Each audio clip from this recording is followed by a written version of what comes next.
Charles, welcome. And we have a special guest with us today, Doug. Thank you for joining us. Well, thank you for having me. It's lovely to meet you, Great Charles. to see you again, lovely Jason. to spend another Sunday with you. Why don't we first of all explain who our guest is and wish him a warm welcome. Well, yeah, we're honored to have Doug White with us, who is one of the world's experts on philanthropy. You've spent more than 30 years of your life, now almost 40 years of your life, looking at charities. I hate to acknowledge that, but you are absolutely correct. You started when you were 5. Yes. But we're going to go into Doug's background in some considerable depth today and get his views on not only the Wounded Warrior Project, which is an area that Doug knows extremely well, but we're going to explore how the authorities and the media has jumped on the Wounded Warrior Project, been basically silent, the mainstream media, about the Clinton Foundation, and in exploring the contrast between the records of each of the two organizations and the media reactions to both. I think we're going to learn a lot about the bias in the media, and that'll be a nice big topic to go into. So Look forward to that. And look forward to going into that with you. Well, thanks so much, Doug, and thanks also to each week the art department outdoes itself, and once again the art department on short notice here has come up with this great poster, and Jason is, I don't know if I'm allowed to reveal the issue of your site. Colorblindness? Yeah. I've discussed it in the past. Right. So Yeah. Jason, believe it or not, is colorblind. But nonetheless, he supervises the art department, which is himself. And I pointed out to him that this is actually fantastic, because here you have slightly different skin tone for the body than from Hillary's head. But of course, we all know a fish rots from the head. And so and what we try to do, and Jason is really extremely good about this, is we try to pick movies and posters that people already know about, and then we riff on them to kind of give somebody a chuckle to begin the show. So this, I think, sets up the discussion. Maybe we could go to the first slide, Jason, if that's okay. I think I might have screwed something up for our most beloved Patreon subscribers. I hope not. Let me just check that real quick. You know, Charles, I recently, after these malicious strikes that we've had, have added a bunch of different services, and yes, see, it's so complicated now. I screwed it up. I hope we can make this work for our Patreon subscribers. People who go to patreon.com/crowdsourcethetruth are actually supporting the show in an ongoing way. So what I did was I added Vimeo, which is an alternative service that is designed to allow our Patreon subscribers to enjoy the show without being disturbed by the malicious interference of some of our detractors. And I do believe Patreon is now live. So I want to thank the Patreon sponsors. Actually, just the other day, we received the largest single monthly subscription from an individual who is sponsoring the show for $100 per month. So there we go. We're live on Patreon right now, and that's a very generous sponsorship. I definitely don't want anyone to sponsor the show for any amount of money that puts them out financially, but I'm glad we got that straightened out. So without further ado, Charles, should we get right into your slides? Yeah.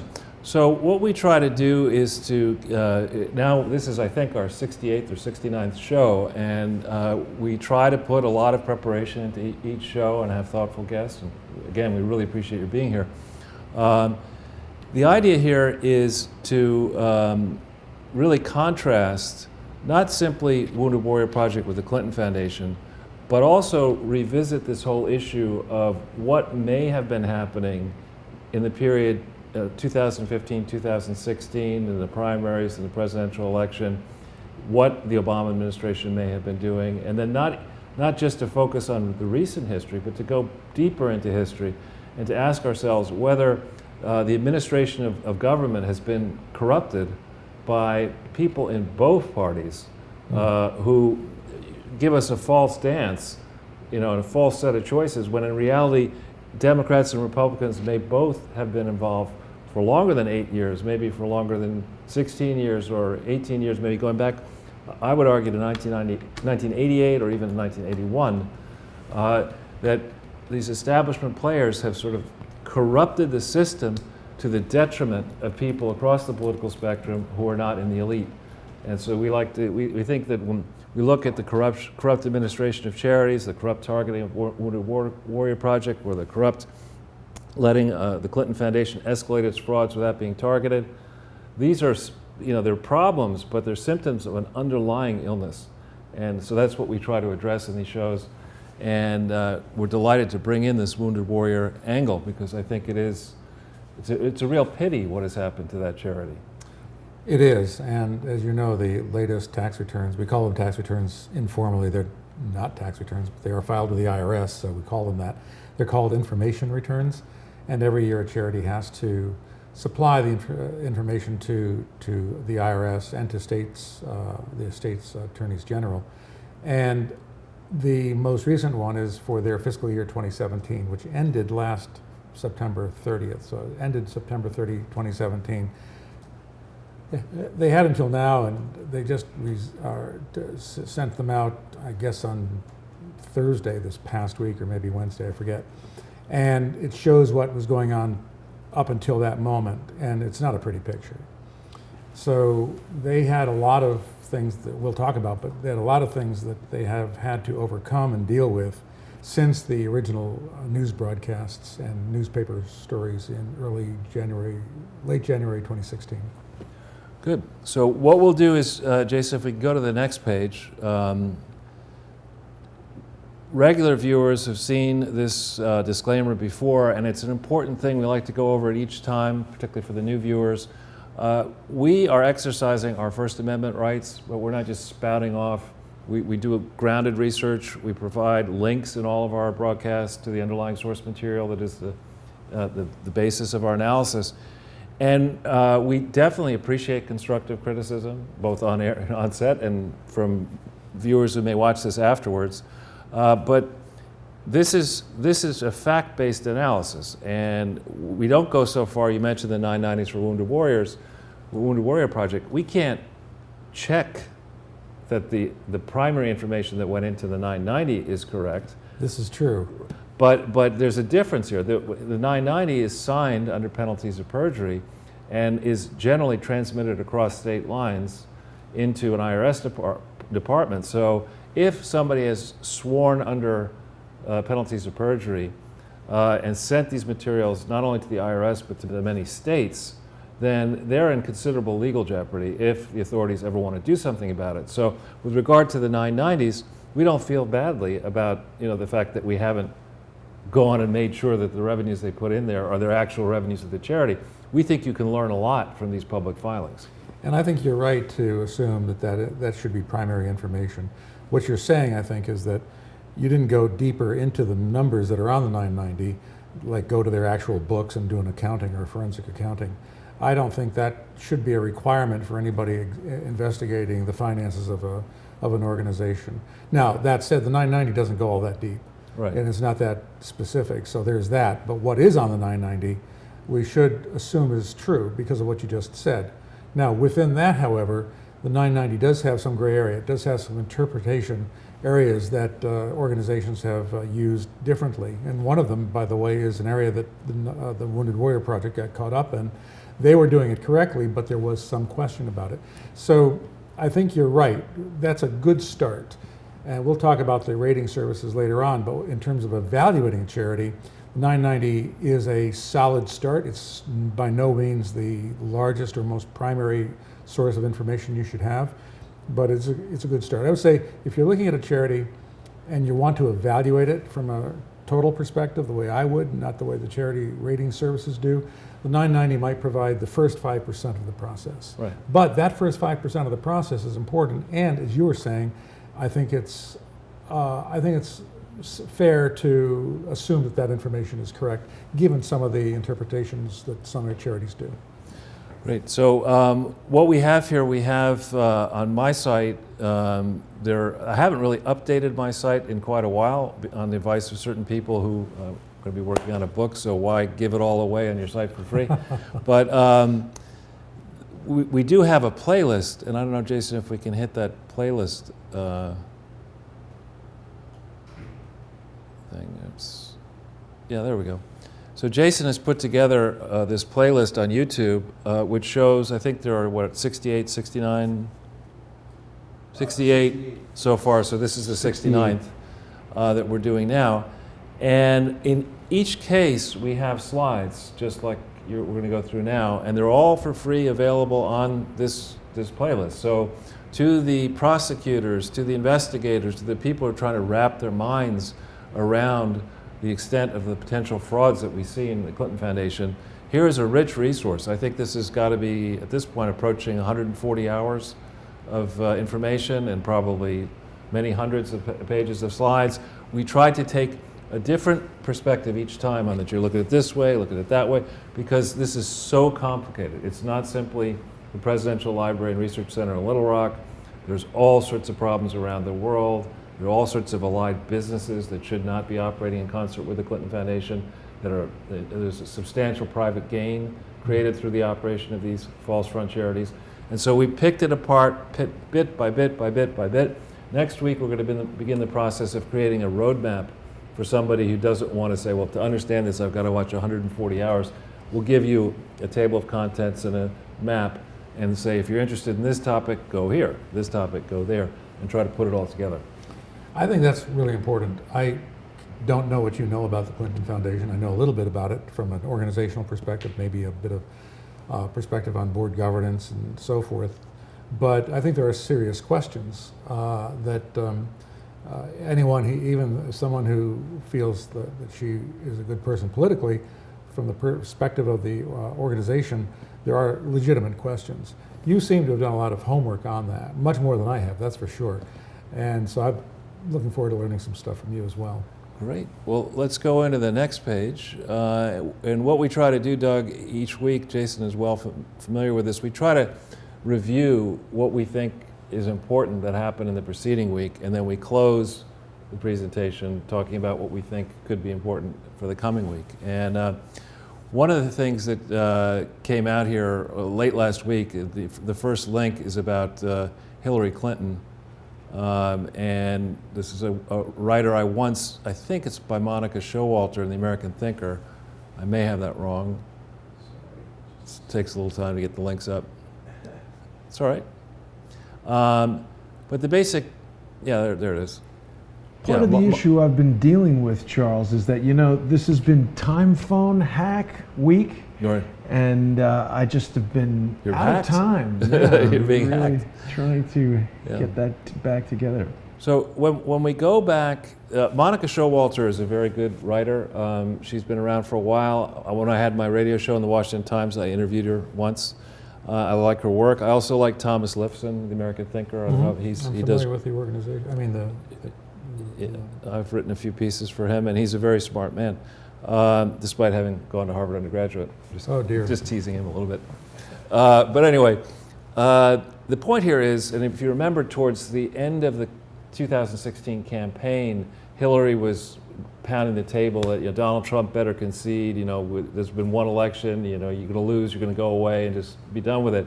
And here we are, it's a year and a half, I suppose, more or less a year and a half, since the 2016 election, and week after week there's another excuse, there's another reason, and and our audience knows that I'm not actually a political person. I comment about it. You mentioned that, yes. I'm not interested in politics, and I'm not saying that to be coy, to be dragged into. I had no interest. I got many other things I like to do, but a bit of advice, and I know Democrats love to give Republicans advice.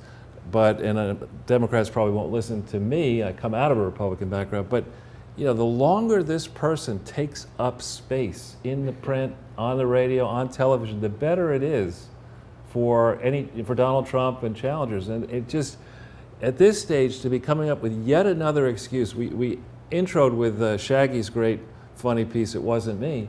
That's really the motto for Hillary Clinton. Nothing about her loss is her fault. The fact that she didn't bother to campaign, she didn't have a message, she had this conflicted foundation she didn't want to explain, the Secret Service, none of that is her fault, you know. And you know, I just would encourage the powers that be that remain in the Democratic Party, if you want to win, if you want to be competitive, let the Clintons beat a hasty retreat quickly. So if we go to the next link,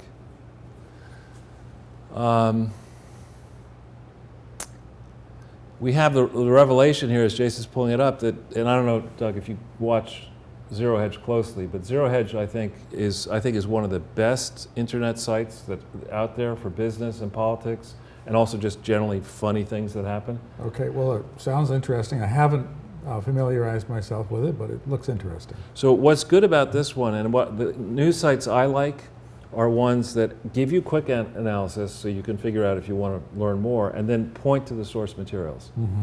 And so that's what Zero Hedge does so effectively. When something happens, they give you the primary source, they give you their take on it, and the comment section are very, very funny, and it's free. So this has, I think, become one of the leading sites, and here they're reporting that the Democratic Party has sued Donald Trump and Russia and WikiLeaks and other people over the 2016 loss.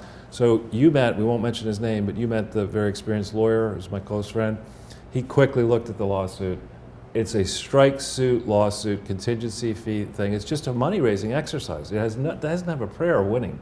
Well, what do you think about the irony of the DNC suing Russia when Jared and Elizabeth Beck initiated a class action lawsuit against them, and they basically said, F you, we can do whatever we want. In open court, they said that. We don't need to stick to what people vote for. We can just choose whoever we want in the primaries. You're talking about the superdelegate issue that... I'm talking about how the Becks initiated a lawsuit against the DNC, and they literally said in open court that whoever people vote for in the primaries does not need to be the candidate that they choose.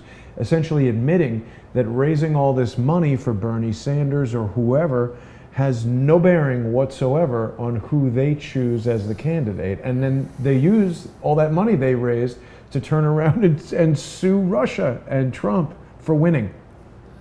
So, I mean, it's not impressive. Not good. So if we go to the next slide. Yeah. Then there's this whole issue, and we don't need to bring these two links up. People can read these for themselves. But the one very curious oddity of the lawsuit that I noticed, and our experienced people noticed, is the lawsuit does not appear to rely on the Steele dossier at all. Your notes said something along those lines. I saw that this morning before I got here. Yeah. So it's a really humorous lawsuit. There's a lot of these lawsuits flying around, Charles. It seems like people on this side of the argument feel like they can just initiate lawsuits about anything. I don't like that pocket square, I'm going to sue you. That's right. Now I'm going to be sued over it, right? Thanks, Jason. I didn't mean to give anybody, standing. That's all right. So, again, we don't have to bring this one up, the Fox Insider, although the Fox Insider is a great website. I happen to know the people who are involved with it, and they do deep investigative work, actually, again, with their sources. But why has nobody in the mainstream media asked a simple question? If the Democrats were so concerned about the hacking, how come the FBI didn't look at the DNC server? And how come the DNC refused to turn it over? I mean, it boggles the mind. What about, Charles, this whole revolving door deal where ex-FBI people go and form the company CrowdStrike, and then they're the only ones to investigate, and then James Comey publicly describes them as a trusted third party, and their, Chief Technology Officer Dmitry Alperovitch is also a part of the Atlantic Council, which seems to be one of these think tanks that's dedicated to destroying Trump and doing a bunch of other things that are anti-Russia and trumping up, pardon the pun there, all these, anti-Russia hysteria. I mean, there's a lot of weird stuff going on, and you've expressed your distaste for this sort of activity where these spooks, for lack of a better descriptor, start their own private spooking companies and then go get hired by the FBI or the CIA so that they can act in ways that these agencies are specifically prevented from acting, so that they can do things to harm private citizens of the U.S. that we're specifically protected from the FBI and the CIA doing, not necessarily protected from these private firms. Yeah, I don't like it at all. I mean, it goes, one of our themes that we talk about is that the regulatory apparatus in 2018 is not up to the technology of 2018. It's almost as if it is purposefully gamed. In the SEC, regulating charities, the IRS, et cetera.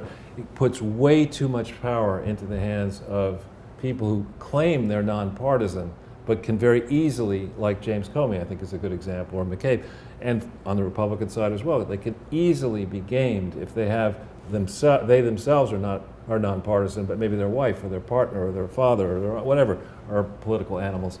And this needs to be addressed, and the idea that we could have private security services that, breaking the law, fighting wars for us, et cetera.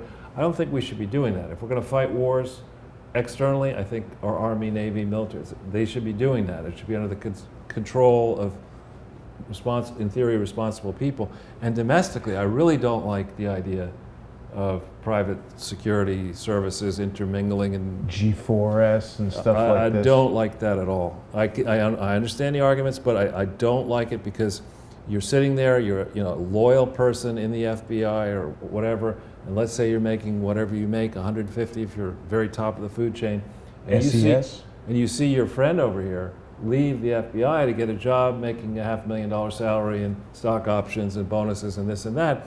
The temptation to have confidential information about political opponents or competitors lifted from FBI files, taken out of the building, given to your buddy over here to make sure that you do get that $500,000 job is just too great.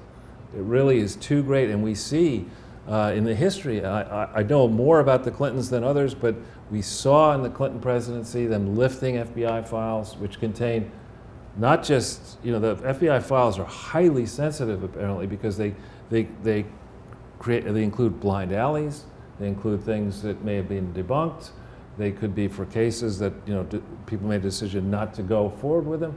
That kind of information must not go outside of the government, in my view. But we know under the Clinton period that somehow, they don't know why, a bunch of FBI files on Republicans and other people ended up in the possession of the Clinton team. Political team. That's wrong. And if they did it back then, they could do it again. And they did it back then and got away with it. That gives the Bush team and other people, the Obamas, et cetera, Trump team for that matter, the excuse to say, well, no one's going to catch us. And so I don't like that at all, which is why I say here, there has got to be a top to bottom house cleaning across the places in government where government officials may have been weaponized to go against their political opponents. I remember, we're about the same age, and I remember I had a great summer job in 1974 working, of all things, as a proofreader at Simpson Thacher. Did you really? Yeah. I was 18. And that was all during the Watergate stuff. And, wow. And it was really, really interesting because I was so much younger than anybody else there, and they're like, what the hell are you doing here, kid? You should be playing tennis. But I want to make some money. Yeah. So I did. You should be calling foot faults on George Soros. Which I have done, actually. That's why I bring it up all the time. It hasn't changed his trajectory at all, or whatever it is, trajectory.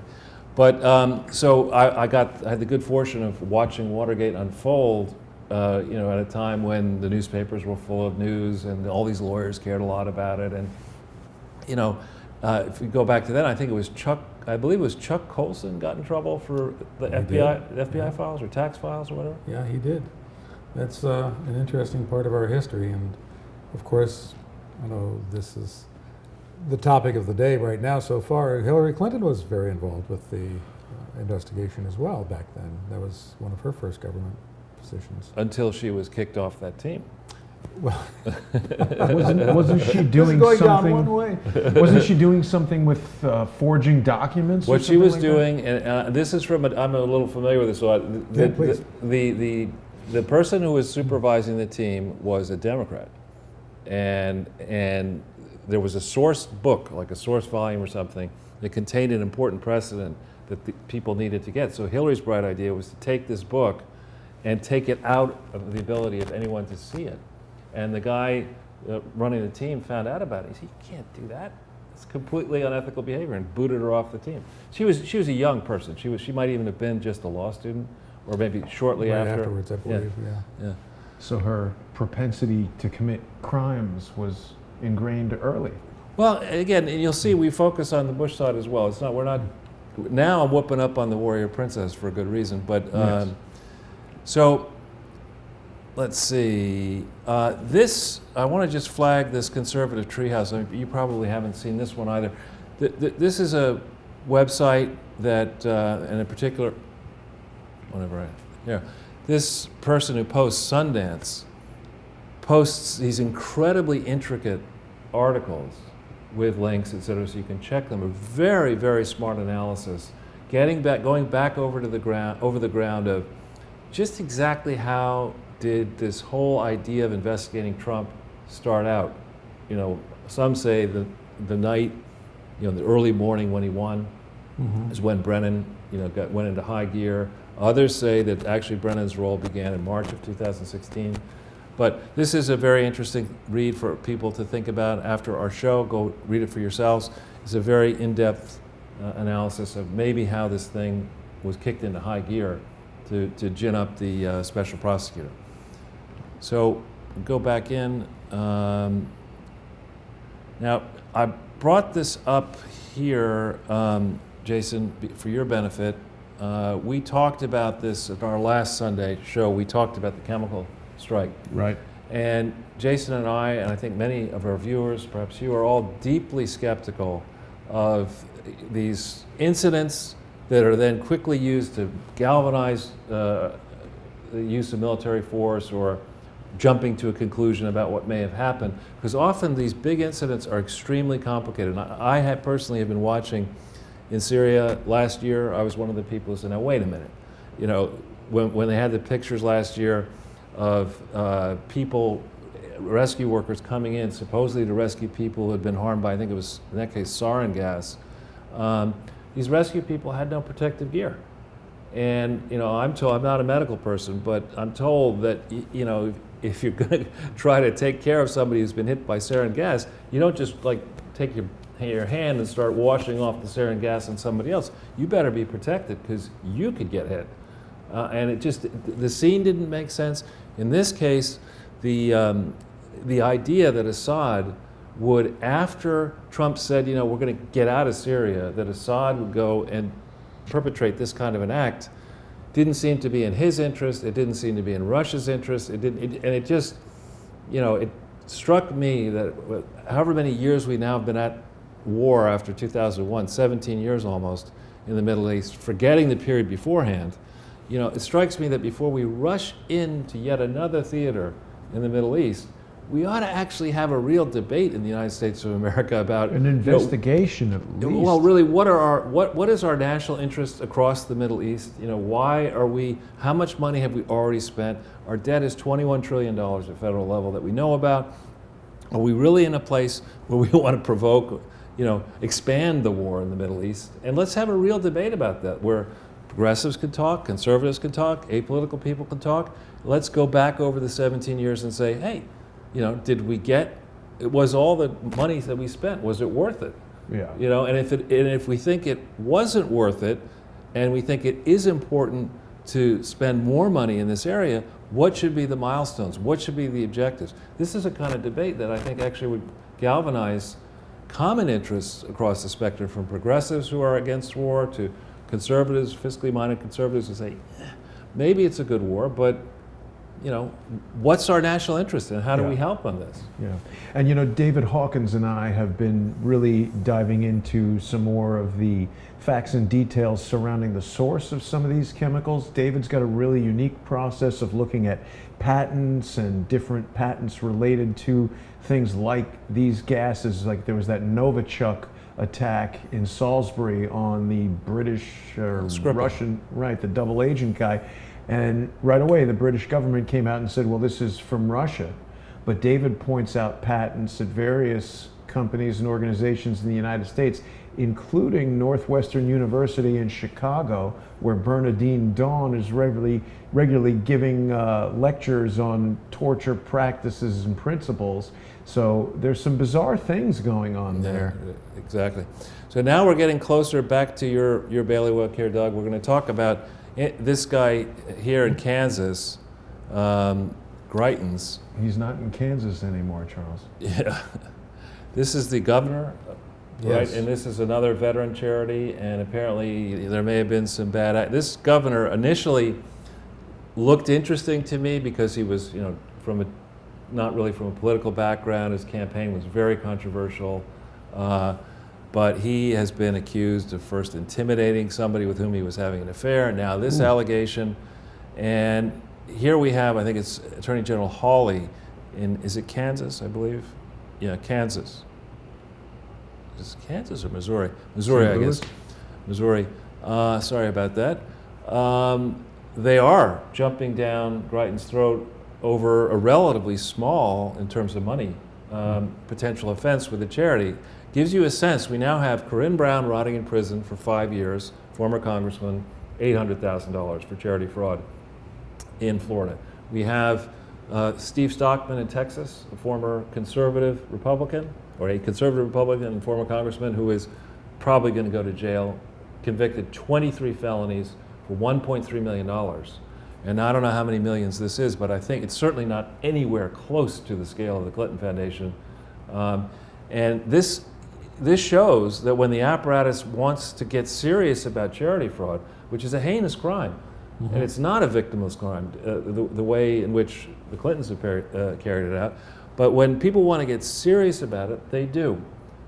And whenever there's charity fraud, it's not a victimless crime, and it is very serious no matter what. Even if there are $0 involved, it's still expensive because public dollars are being used to fund the charity. So any kind of fraud has to be investigated. You sent me this link 2 days ago after we spoke, and I'm really glad you did. It came out that day. And from what I read, what he did was he stole basically and used a veterans list of donors for his own purposes. And that, to me, is bad. Obviously, the law fails his way. But why that's bad to me is that we're mixing politics and what should be the nonprofit sector, which I know is your whole thesis with regard to the Clintons, but it's not just the Clintons. This is a problem everywhere. The potential is there everywhere, and charities need to be very careful about how they behave. But then on top of that, this was not the veterans charity's fault. It was Greitens himself. We have to be very vigilant about that. A lot of people do things and they kind of clothe themselves in the charitable ethos when they're really doing something very bad. We have to be very careful and stay on top of that. Right. Now, Doug, real quickly, when you say public funds are used to fund charities, is that because they're tax exempt? So how are public funds used? Well, there are a couple of ways. Public charity. Is it all right if we go into this at this point? Of course, I don't of know course. if you had any other of stuff course. on the Clinton Foundation in particular. We'll get back to that, of course. But in general, the idea of public charity is that it's tax exempt. Right. So that if you have an investment account of $1 million, you pay taxes on any capital gains that are realized. Charities don't have to do that in their investment accounts. They can just trade, buy, sell, whatever, and not pay any taxes if there are any gains. So they're tax exempt in that sense. But more important to the average donor is that every time they make a gift, it's eligible for a tax deduction. So if I give you $1, if you're a charity and I give you $1, and I'm in the 30% tax bracket, ultimately it's only going to cost me 70 cents to give you that $1, because I can write that $1 off of my taxes. So it's 30 cents coming out of the pocket of the public. Bingo. And this is something that very few people really understand. In that sense, that's one reason we call them a public charity, but in that sense, the public does support charities. Now, the way the system works, and this can get somewhat controversial when you think about it, you are supporting, as a taxpayer, not as a donor necessarily, but you're supporting organizations that you may not agree with. And that could be a church. or a mosque or a synagogue, you may not feel like you want to support those organizations. And you don't because you're, let's say, not donating to them. But if you're a taxpayer, you are in effect donating to all charities. That's just the way the deduction system works. So that's what I mean by public dollars supporting charities. Well, that's really amazing insight, and that makes the concept of charity fraud really much more important for us all to be aware of. But as we like to joke around, but wait, there's more. Well, and one I'd just like to put out there so people can be thinking about it as we begin to get into a little bit talking about your background. The one thing that happened positively under Bill Clinton's tenure, I'll give you a left-handed compliment there, Billy, is that he changed the way in which donations of appreciated property are treated under the tax law. So it used to be that you could donate just the cost of something. He changed it. You could donate the fair market value, or under his tenure. So you could take stock, Microsoft stock as an example, where Bill Gates, let's say, spent not even a penny a share, and you could donate $1 billion worth of Microsoft stock, and you could then get that 30 cents you're talking about back.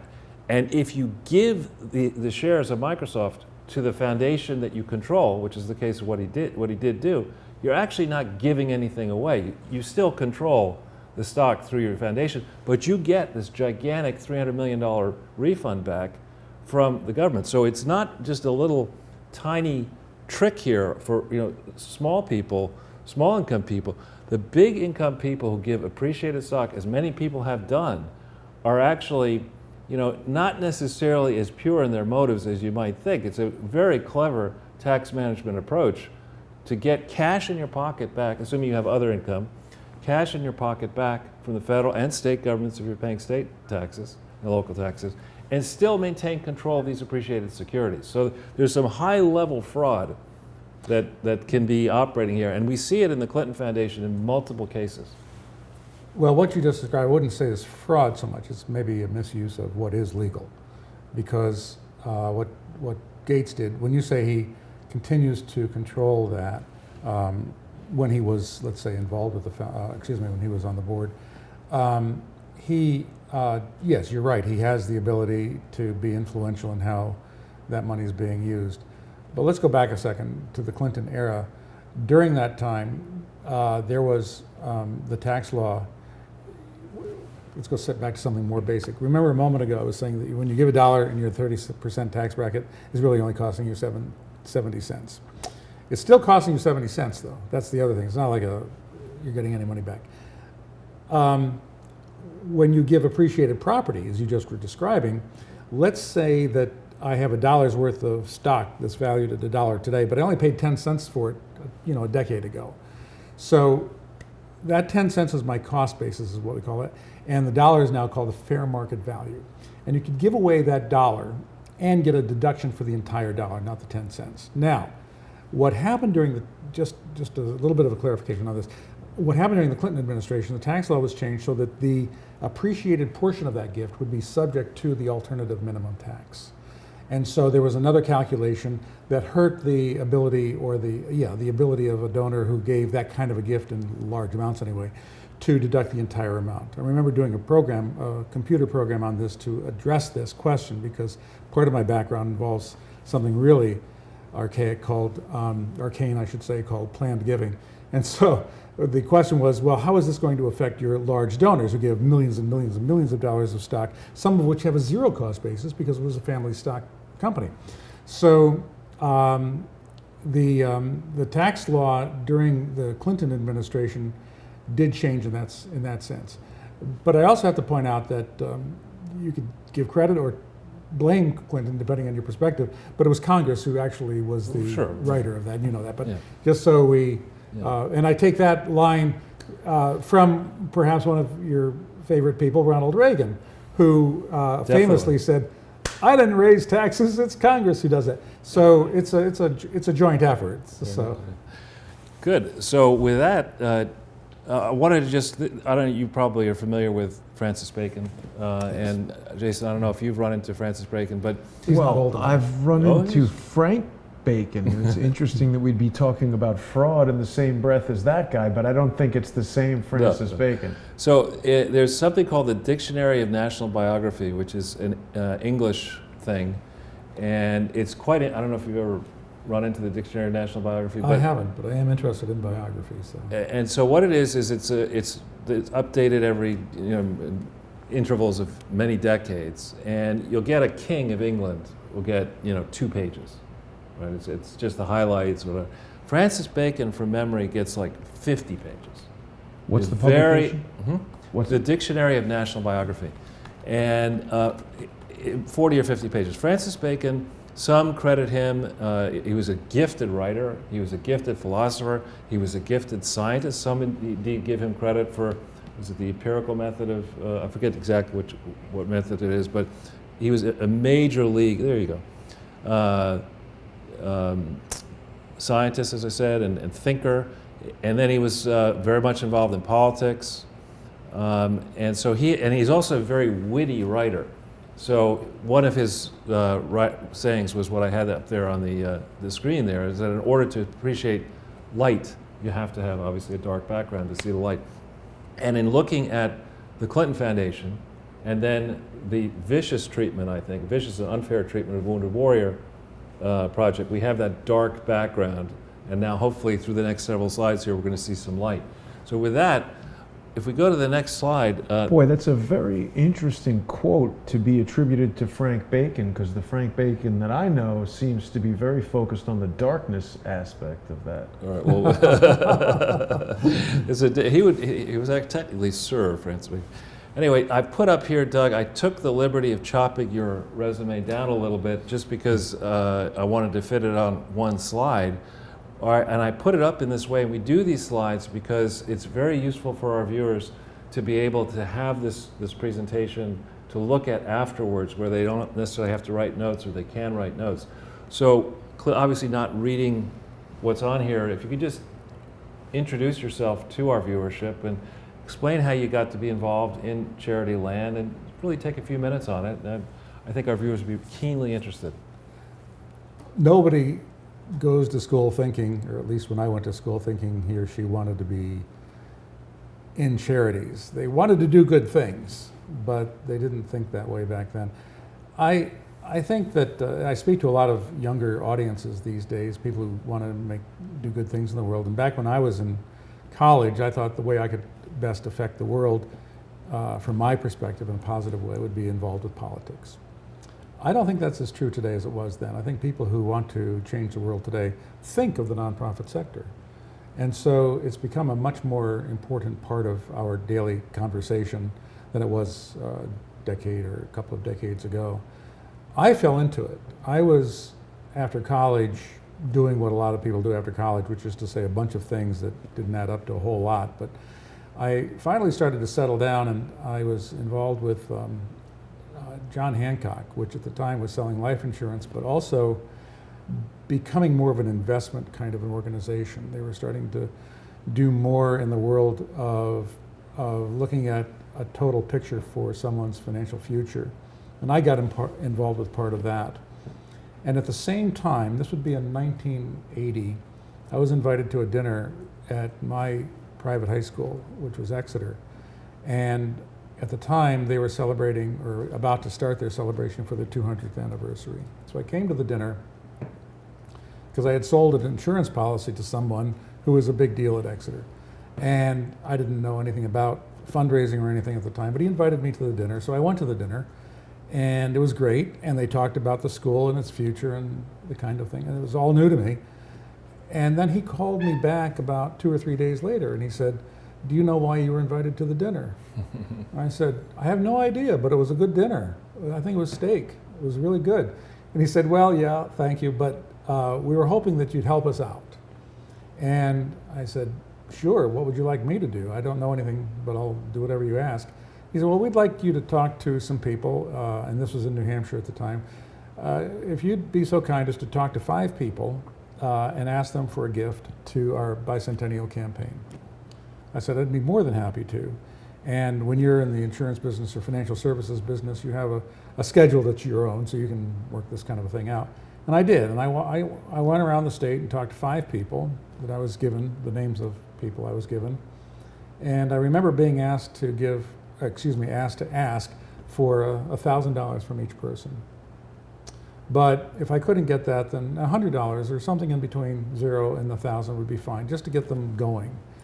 And I have to tell you, Charles, that I visited 5 people, and every single person I asked said yes to $1,000. So I said, this is really great. So I called these people back at Exeter, and I said, they all said they would support this campaign. And they were happy about that. I didn't know whether they would be happy or just lukewarm about it, but they were very ecstatic. And I didn't have any problem asking people for money. Remember, I was already selling, so this was like easy because it was an organization that I really liked, and I didn't have anything to give them back, but I did have something to tell them, a story. And I remember talking to each person, getting a different story about their own world and their values and how they really, really wanted to help this organization. I thought, this is really cool. I'm unfamiliar with this world. And so I went back to the school and I said, I wouldn't mind talking to some more people. And I did. And I started to think more and more about how charity makes the world turn. It's not just finance, it's not just law, it's not just politics, it's also charity. And it really, really turned me on. At that point, I was maybe 5 years out of college, and for the first time, I couldn't sleep at night because of what I thought I could do for the world. I thought I could do a lot for the world in the world of politics, but for much of what you've been going through here, and maybe it's the yin and the yang of it, but I also felt that there was a lot of cynicism in the world of politics, and this is even in the 1970s. Now, this is just after Watergate. I was involved in democratic politics in the state, and just looked around and said, I don't know that I want this to be my life. It wasn't Democrat, it wasn't Republican, it's just that it felt empty to me. That isn't to say a political career, regardless of your political persuasion, can't be fulfilling. It is for a lot of people, and I'm happy about that. But it wasn't for me. What was for me was the idea of helping society through this world of nonprofits and understanding more about philanthropy. So I learned a lot about that, and I taught myself a lot about that. This would be in about 1979, 1980, and ever since I've been involved with, in some form or another, the nonprofit world. And it's not been a straight line. I was asked to give a talk at Exeter at a meeting here in New York for their alumni about how do you get from A to B, and I said, it's not a straight line. You know, you guys are coming out of school right now, going into college. You have an idea of who you want to be, and that's great, you should, but by the same token, in all probability, you won't do that. And if you do, you won't get there in the way you think you're going to get there. Life is too wild for that. And that was my story, and I think it's pretty much true for a lot of people. So I got involved as a donor to begin with at a young age. I got involved as an advisor to people who wanted to be donors. I got involved as a director of development. I later got involved as a person who invested money for charities, their endowments and so forth. And I also got involved on the technical area where I wrote a computer program for one of the large software companies on what we called planned giving at the time. That's how I know about the alternative minimum tax calculation. I got involved in the board level as well. And after all of that time, that didn't happen in just a short period of time, it took about 20, 30 years. But after all of that time, I came to understand that the board is really where it's at. This is where the big decisions are made. If I were a fundraising consultant, which I was for a long time, I could say, well, you need to do another letter and it has to be in October as opposed to November, so you hit the timing for the end of year correctly, that kind of tactical information. But I had to realize then that the board would have to oversee the budget that would allow that to happen. So it always came back to the board, and I began to realize that through the 80s and felt that I wanted to know more about board governance. And so since, let's say, the early 90s and mid-90s anyway, I have been concentrating on board activity at charities. And as a result, have found a lot of things that have been really not great. From what you're describing at the Clinton Foundation as being fairly malicious activity to basically bad activity but without the malice involved. I like how you describe it. I like how you describe it as fairly malicious activity. It was extremely malicious activity and unfair. Well, we could have a long conversation about that, and I would have to submit that you would know a lot more about it than I do in terms of the malice. Charles certainly would. Or Charles. I'm not as inclined to go as far, and I hope you'll respect that, because I do have a fondness for the liberal sector of our country, but I also have a fondness for truth and looking into things, and so I think we'll be on the same ground there. But I have to just point that out. My role on the show is generally to make wise-ass comments. Oh, good. So, at any rate, where was I? In terms of understanding charities, I wrote a book in 1996 called The Art of Planned Giving, because at that time, planned giving is a fairly complicated area of the fundraising world. It's not one you normally just jump into, but I did. And I had the benefit from coming from the John Hancock Financial Services Department, which was fairly nascent at that time in the late 70s and early 80s. And so I had the perspective of the broader financial picture, and so planned giving seemed to fit into my area of interest. And so I learned a lot about that. I learned all about the idea of planned giving, and it's called The Art of Planned Giving. Thanks for bringing it up. I don't have any, it's like over 25.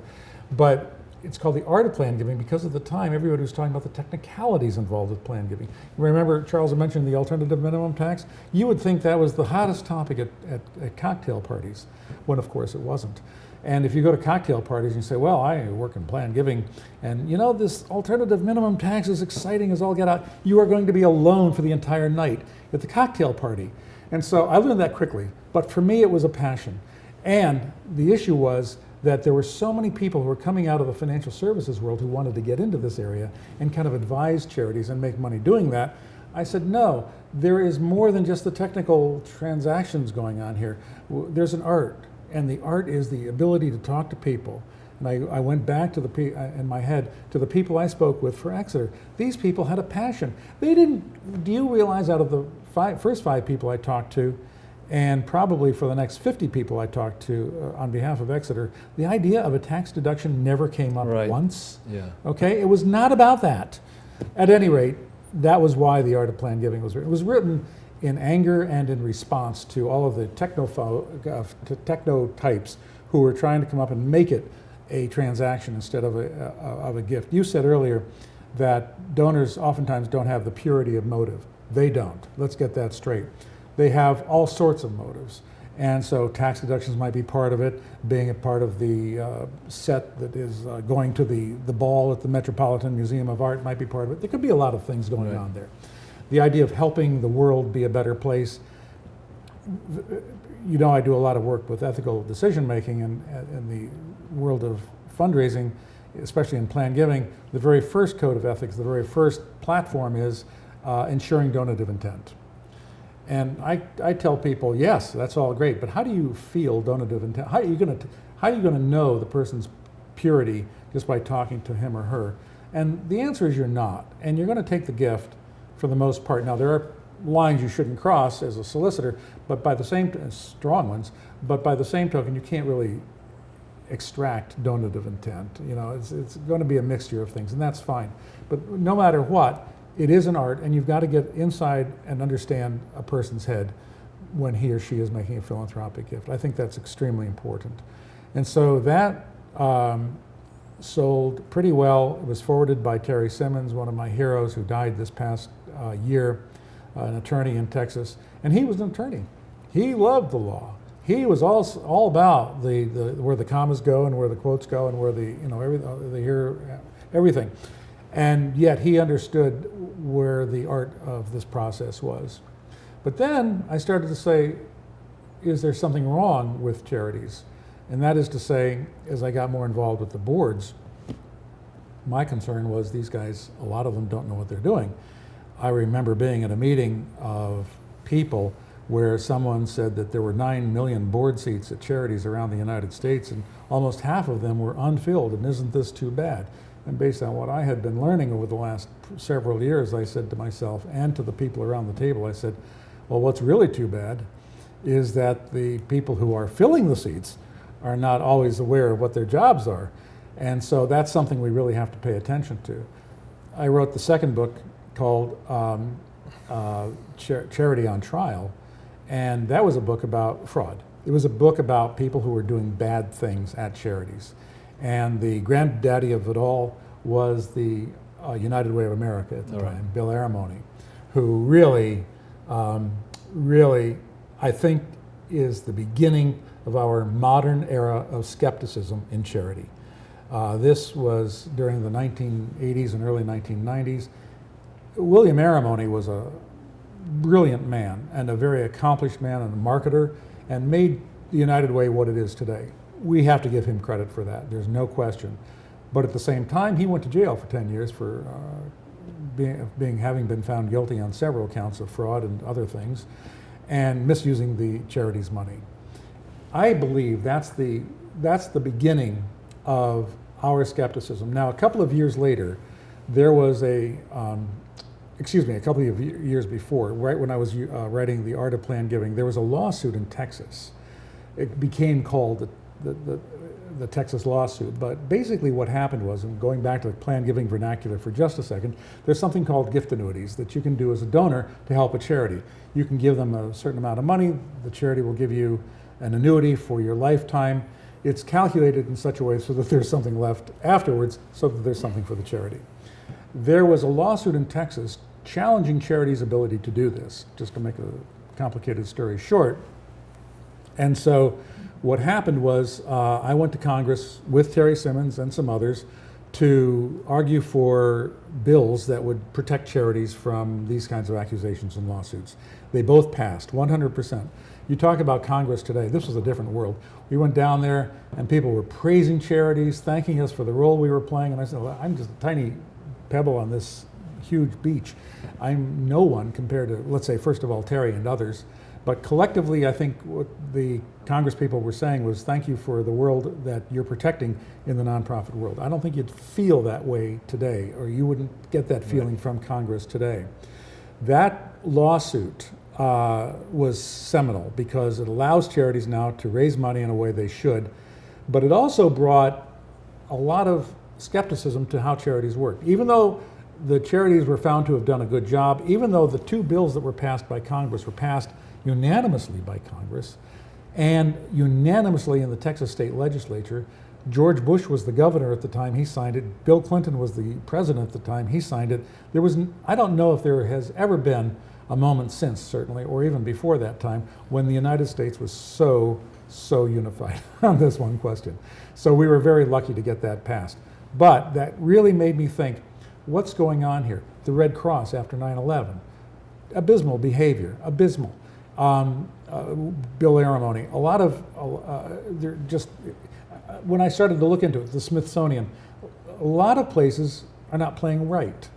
And I come back to that soft, as I have been told, but I think very hard underbelly of reality, and that is we have to have a unique charitable ethos if we're going to run charities correctly. That isn't to say that charities shouldn't pay decent salaries, that people are able to live correctly. That isn't to say that the charity shouldn't invest in their technology and overhead correctly. All of that is a different question. But that said, we are still in a different part of our society called the nonprofit sector. We call it the third sector. It's carved out, separate from business and separate from government. And it's my hope that we can protect that while still being very, very realistic about how the charitable sector can work with both other sectors. Now, I know you've got two other books, though. One is all about the charitable ethos at the nonprofit level. The nonprofit, the purpose and promise of charities is the third one, the Nonprofit Challenge, which is really, from my perspective, it was the most important because it really dealt with what I consider the most important thing, the ethical underpinning of the nonprofit world. Unlike business and unlike government, the nonprofit world can be and should be pretty pure. We don't have to worry about political issues, although in reality there are political issues. We don't have to worry about profits, even though in reality we have to worry about being business-like. By the same token, we have this sector where we are able to examine questions in a way that is unadorned by the problems affecting both business and government. And so as a result, we should not just be another part of a checklist on some congressman's or congresswoman's concerns. We need to be the leading light of how we think. You've just spent about 15 minutes or half an hour earlier on an important question, and that is, why don't we get to the bottom of things? Why is it that we don't understand things? Why aren't we being told things? And clearly, there is a partisanship, even in our reporting. I personally believe that, and I used to be in the news business, I was part of the 5 years after college, that there really is no objective reporting anywhere. For example, if I'm saying it's not raining out and someone else is saying it is sunny out, we could both be right, but we're conveying something different in someone's mind. And so it's how we tell the narrative, and the job of a journalist is to provide as much context as possible, so that you don't have someone going in saying, hey, we're looking at sarin gas victims and they're not protected. You know, that kind of simple question should be able to be answered. And so I think the quest for truth isn't only in the nonprofit world, it's everywhere. But I think within ourselves, we owe it to ourselves to have that quest always. We wake up every day saying we don't know everything and we want to find out more. We get that. And the nonprofit world, I think, is a special sector for that reason. And you just brought up abusing donor intent. I can say it now publicly that was not my choice of title. It's about a lawsuit at Princeton University, and my choice of title had been Tiger by the Tail. I like that one. I thought it was great. Because it's about Princeton. I thought it was perfect, but the publisher didn't like it, and so we went with it. It's got the Princeton colors, although we went one off on the color in case we got sued. The essence of this story is I think, mind-boggling. The family gave $35 million of A&P stock. Many of your readers and listeners won't know what A&P is. The supermarket? See, you're saying, yeah, that was like history. It became ShopRite. Yes, no, you're right. It was at one point, for 50 years, I should say, one point, the largest supermarket in the United States going. Yeah, 50 the Great years. Atlantic and Pacific Tea Company. Yeah, and they added the Pacific on to make it a national company. Anyway, one of the heiresses of that company came in when the trust was dissolved. There was a trust her grandfather had started. It dissolved after the last of the children died, and at that point the woman, Marie Robertson, inherited about between $90 and $100 million in one lump sum. And she was already pretty wealthy with the income she was getting from the trust. Well, and all the coupon clipping as well. And what year? That was like in the 1960s or something? That was right. That was 1961. The last son died in 1959, I believe, and it took 2 years to unravel the trust. And two of the people were childless. So 2/5, there were 5 children, 2/5 of $1 billion went to start it wasn't the Robertson Foundation. I'll think of it in a minute. I'm thinking Huntington, but that's not right. But a huge foundation that's located here in New York. But she got about $100 million, $35 million. Her husband went to Princeton, and they were, okay, you'll like this. He was, the granddaughter who lives in Berkeley said, oh my God, I think my parents or my grandparents were really Republican, and I hate that idea. And I said, look, don't worry. They were Republican and Democrat. They admired both Eisenhower and Kennedy equally. And so what they were really interested in was basically going out and saying, this is, the American way is a good way, and we want to export it. And we're going to do that by beefing up the Princeton program for international relations. It was the Woodrow Wilson School. And what they did was the gift made the Woodrow Wilson School fully endowed, the graduate program at the Woodrow Wilson School. And what happened, though, this was in 1961, as it turns out, Princeton really wasn't using the money well, or it wasn't using it the way the donor wanted to. Now, if someone were sitting here next to me from Princeton, he or she would disagree with that. But the facts are what I found in the deposition. You say you resource everything, so do I. And then I resource the source because I don't want to just use anybody because he's quoted somewhere. I did that with you. That's why you're still in the book. You look like you were a pretty credible resource. This is before we even talked. Oh, okay. I don't know if you even know this. I was using something you said about the Clinton Foundation. In fact, we'll get to that. But so I resourced the sources to make sure that, because I'm going up against essentially here the legal department of the Princeton University and the people they've hired. Okay? Which was what firm? Get to me on that a little bit later. All right. Okay, I'm trying to remember. It was a New Jersey firm, and they're very prominent in New Jersey. Okay. They're very prominent around the country. It's just that I'm having a moment here. I might be a little older than you. You were very kind. But what was alleged right away was that the money wasn't being used well, and Princeton said, "Well, yes, it is." And what was really being done here, and that's a super strong legal argument. Yeah. Well, it's amazing. Not being an attorney, I'm thinking I'm going to be bombarded with legal arguments and technology and technical legalese, and oftentimes it's not that. And I'm glad. But in this particular case, Charles Robertson, the father, had been complaining since the late 1960s, and saying, well, there's like a lot of people are going to this school, but they're not becoming career diplomats, they're not going into the world of diplomacy. And as it turns out, Princeton wasn't really that concerned about those people going into the world of diplomacy. And it was obvious that that was the case because through the process of discovery, the Robertson team found that the application to come into the school did not include a question about what they wanted to do with that degree. Now, this is crucial because the gift was made on the condition that there would be an emphasis given to the students about going into the world of diplomacy to spread American democracy around the world. That was done in large part through the Peace Corps, but also through the State Department and other federal agencies. And I remember one very interesting quote that the father, who wrote a lot of long letters to a lot of people, wrote to the dean of the Woodrow Wilson School.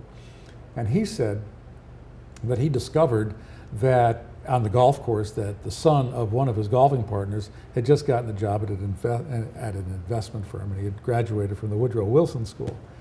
And he wrote the letter back to the school saying, I don't know why you're letting so many people go into the school and not go into the foreign service or into government service. I guess if there's a dentist who works on the president's teeth, he might qualify.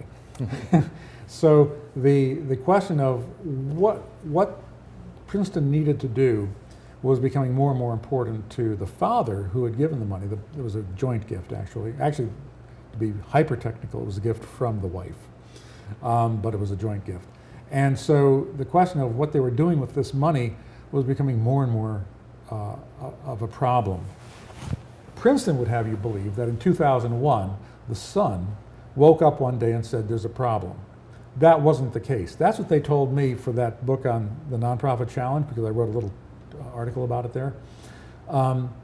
They said that basically 40 years later, and now the wayward son has a problem, and he is a problem. That was their narrative. Oh, and I went into this thinking, Princeton's Princeton. They're great. You know, they would never screw up like this. And then one day, when I was teaching at NYU, I was also teaching with somebody who said that he was going to work on the Princeton case. And I said, oh, so you're going to support the Princeton position? He said, no, I'm supporting the family. And I thought, really? I don't understand this. And this was Bill Josephson, who used to be the attorney, the head of the Charities Bureau in New York State under the Attorney General's office. And I said, Bill, I don't understand. He said, well, you wouldn't believe the facts of the matter. Now, Bill, who is a brilliant guy, very solid Democrat, used to know the Shrivers pretty well and really believed in the Kennedy mission of everything. And then he came back and said this, and I thought, there's got to be something here, because you're too smart to ignore this. So I began to look into it, and then, amazingly, about a year later, Bill Robertson calls me, because I had interviewed him for the Nonprofit Challenge, and he said he would get me all this information, and he didn't. He's a bit of a procrastinator. He's a good guy, but he never got me the information. And so I couldn't put anything that he said was about the case because I didn't have the real source. I could say he said it, but I couldn't say it was true.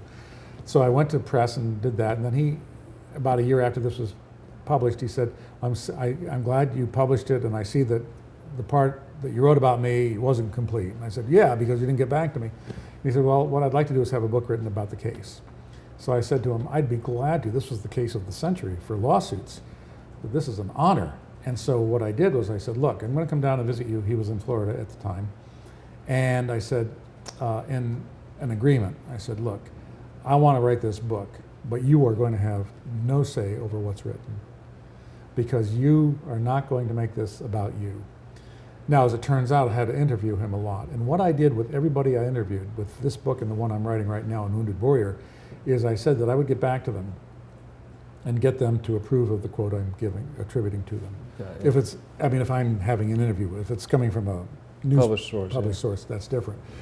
But as a result, I was quoting him a lot, so I basically showed him all of the quotes in the context, was like a lot of the book. But what I told him was that you will have nothing to say about the editing of this book, because I want to be able to say that's true about the way I've written it. I want it to be true ethically, and I want any side deals or any smirks or any winks or a nod. It's just going to be, that's the way it is. Two, you're going to have to provide the information you said you'd provide, a few years ago. And he said, I'll get you anything you want, and I'll give you access to anybody you want. That he could. I mean, he really did. He came through. He really did come through on this. And he said, I think what you're going to find is that you could come out and say we came out on the wrong. I think what you're going to find is, given all of your investigation, that we were in the right. And it turns out I did end up thinking that Princeton was more in the wrong than the Robertson family. I think Princeton had more of an obligation to live up to the standards of that gift agreement than it did. And so I began to really see, if Princeton can do this, then anybody can. And so every charity is suspect, no matter what. So having written that book, having been at Columbia for some years after that, I then see the CBS stories and the New York Times. I'm going to jump in here. You're Yeah. being too modest. Explain to our audience, if you would, what you did at NYU and then what you did at Columbia, because you're jumping over that, and it's important. I was fortunate because at the time I was living in Washington.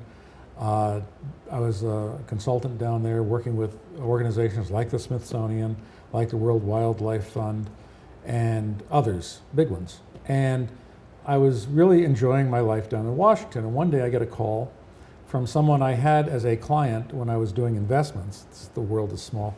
And she was working at New York University as an adjunct professor. They had just started a nonprofit program.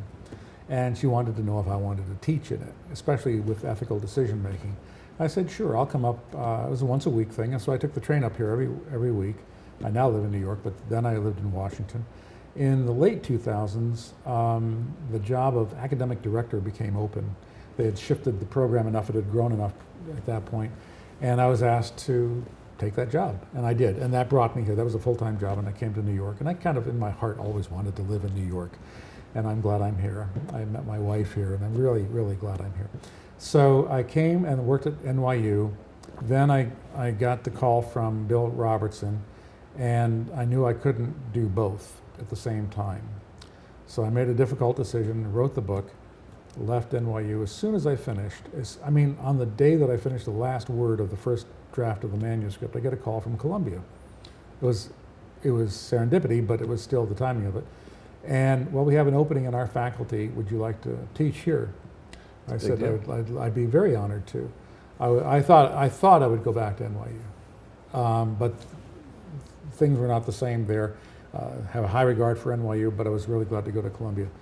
And so, knowing that this would be a full-time activity, doing the work at I'm not on there anymore. That's what it used to be.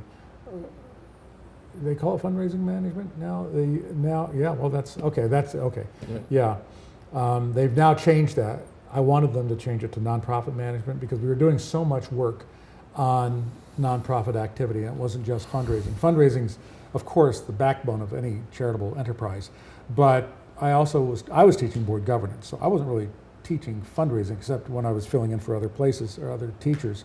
So I was doing the work of basically nonprofit management and from an oversight perspective from the board. And through that, I was able to talk about all the fraud that takes place and what people should be aware of, not only for people who work at a charity, but for a donor who needs to know more about it. Even when I wrote the book, Abusing Donor, Abusing Donor Intent, I still wasn't fully aware of all of the fraud that takes place. And so I was able to use that in the classroom, and every day there was something new. Every single year, every single semester, I began the course by saying, here's our syllabus, but I'm going to tell you this much right now.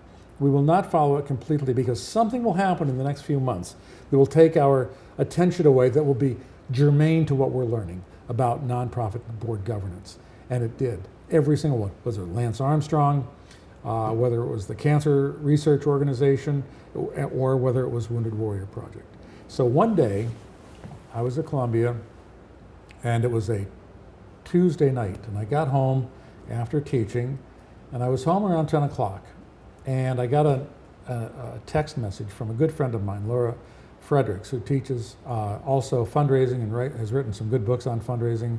I adore the woman. She's just one of my closest friends and closest colleagues. She writes to me and says, did you see the Wounded Warrior story tonight on CBS News? And I had not seen it, and I didn't know anything about it. So I bring it up on the internet and watched the first of what would become 3 stories, and it was scathing. They led their story. Wounded Warrior Project, where's the money going? And I thought, oh my God. And I've done 20 years of investigating charities, saying what's going on with these. My first response, Charles, was these guys have really done some bad things. I mean, CBS would not do a story this way unless they had their T's crossed and their I's dotted. So I wrote back to my friend Laura and said, look, you're right, this was a pretty scathing thing. But then something else happened. As it happens, about 4 weeks earlier, I had been called by a guy by the name of Dave Phillips, who is a reporter for the New York Times. And he and I spent about an hour on the telephone, longer than most of the time I spend with reporters on the telephone. But I get a call a lot from reporters about what's going on in charities. And he said, I'm going to do a story on the Wounded Warrior Project. So okay, I didn't know much about it. I knew that they were big and they were growing, and I had been asked a couple of times before that by some people, I think Bloomberg News maybe, well, they're growing really fast, and is there something wrong about the way they grow and all the money they're using and so forth? And I said, well, I looked into it on a 990 level, and I said, well, basically, yeah, they're growing fast, but I don't see anything wrong. I don't know that there's nothing wrong. I haven't done any real investigation, but I don't see anything wrong based on what I'm saying. So if you're looking at the same thing I'm looking at, I'd say you're not seeing anything wrong. That was basically the essence of it. Dave Phillips went in a little bit more differently, and he said, I'm going to go down there and talk to these people, and I'm going to get an inside track on things, and I'm going to find out more about it. I want to get your take on their fundraising, on their program, and so forth like that. And I said, we talked a long time, and I said, look, in my view, there should be no Wounded Warrior Project, because when someone goes off to war, he or she should expect to come back if he or she is injured to be taken care of by the government. I just feel that's part of the deal one makes when one goes to war. Well, we don't live up to that ideal. And without criticizing the world for it, I get it, because it's a big, big promise. The VA is meant to do that, but it can't do it the way it needs to be done. So nonprofits come up. They fill the gaps. And the Wounded Warrior Project fills that gap, and it fills it rather magnanimously, I might add. So I'm thinking, this is a pretty good story. Dave Phillips is very kind, very upbeat about it, very knowledgeable. He's a very smart man, a Pulitzer Prize winner in his own right. And so then I haven't heard from him. That's not weird, but the story comes up. my first reaction was, I should email Dave. He might not know about this. And so I did. I didn't hear back from him. But as it turns out, the following morning, that Wednesday, January 28th, I believe it was, the front page story above the fold was about the Wounded Warrior Project with Dave Phillips's byline. I said, well, he obviously knew what was going on.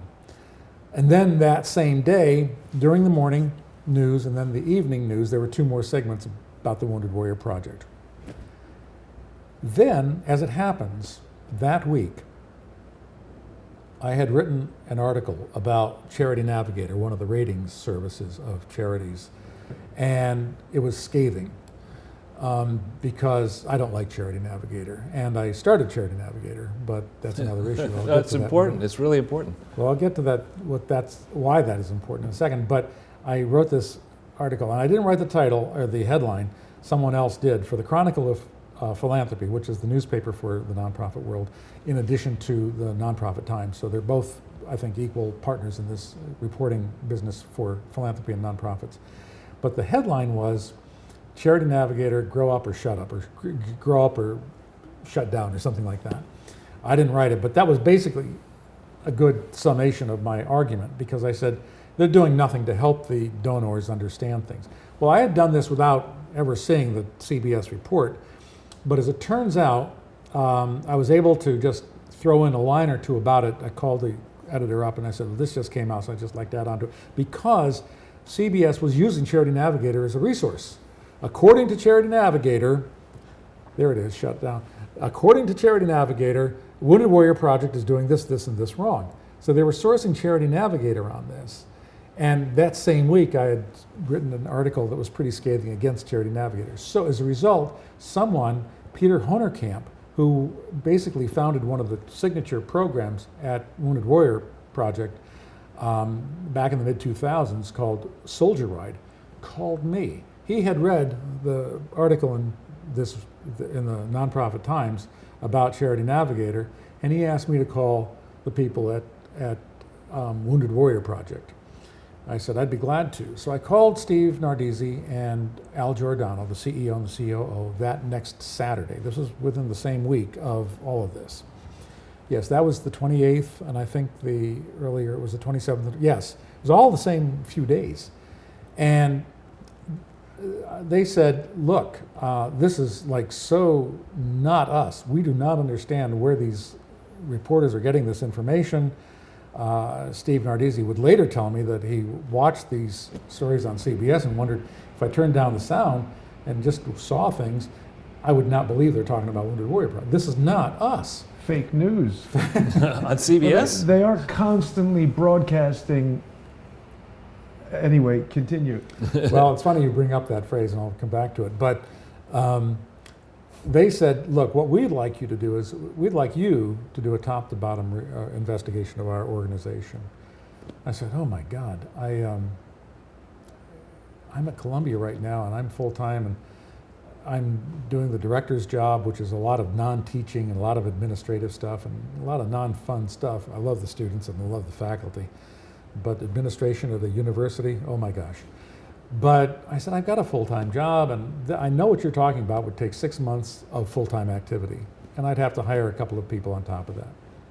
They said, look, that's okay. What we're going to do, and what we've already done, we've engaged someone to do a forensic accounting of our numbers for the last number of years. That's going to take at least a month. So let's rediscuss this in a month. I said, fine, let's do that. But I said, I was about to hang up, and I said, but I have to tell you two something. I don't really care who pays me. I'm going to be honest. And you guys could come up looking pretty bad here. And I'll tell you, from what I've seen, you are pretty bad.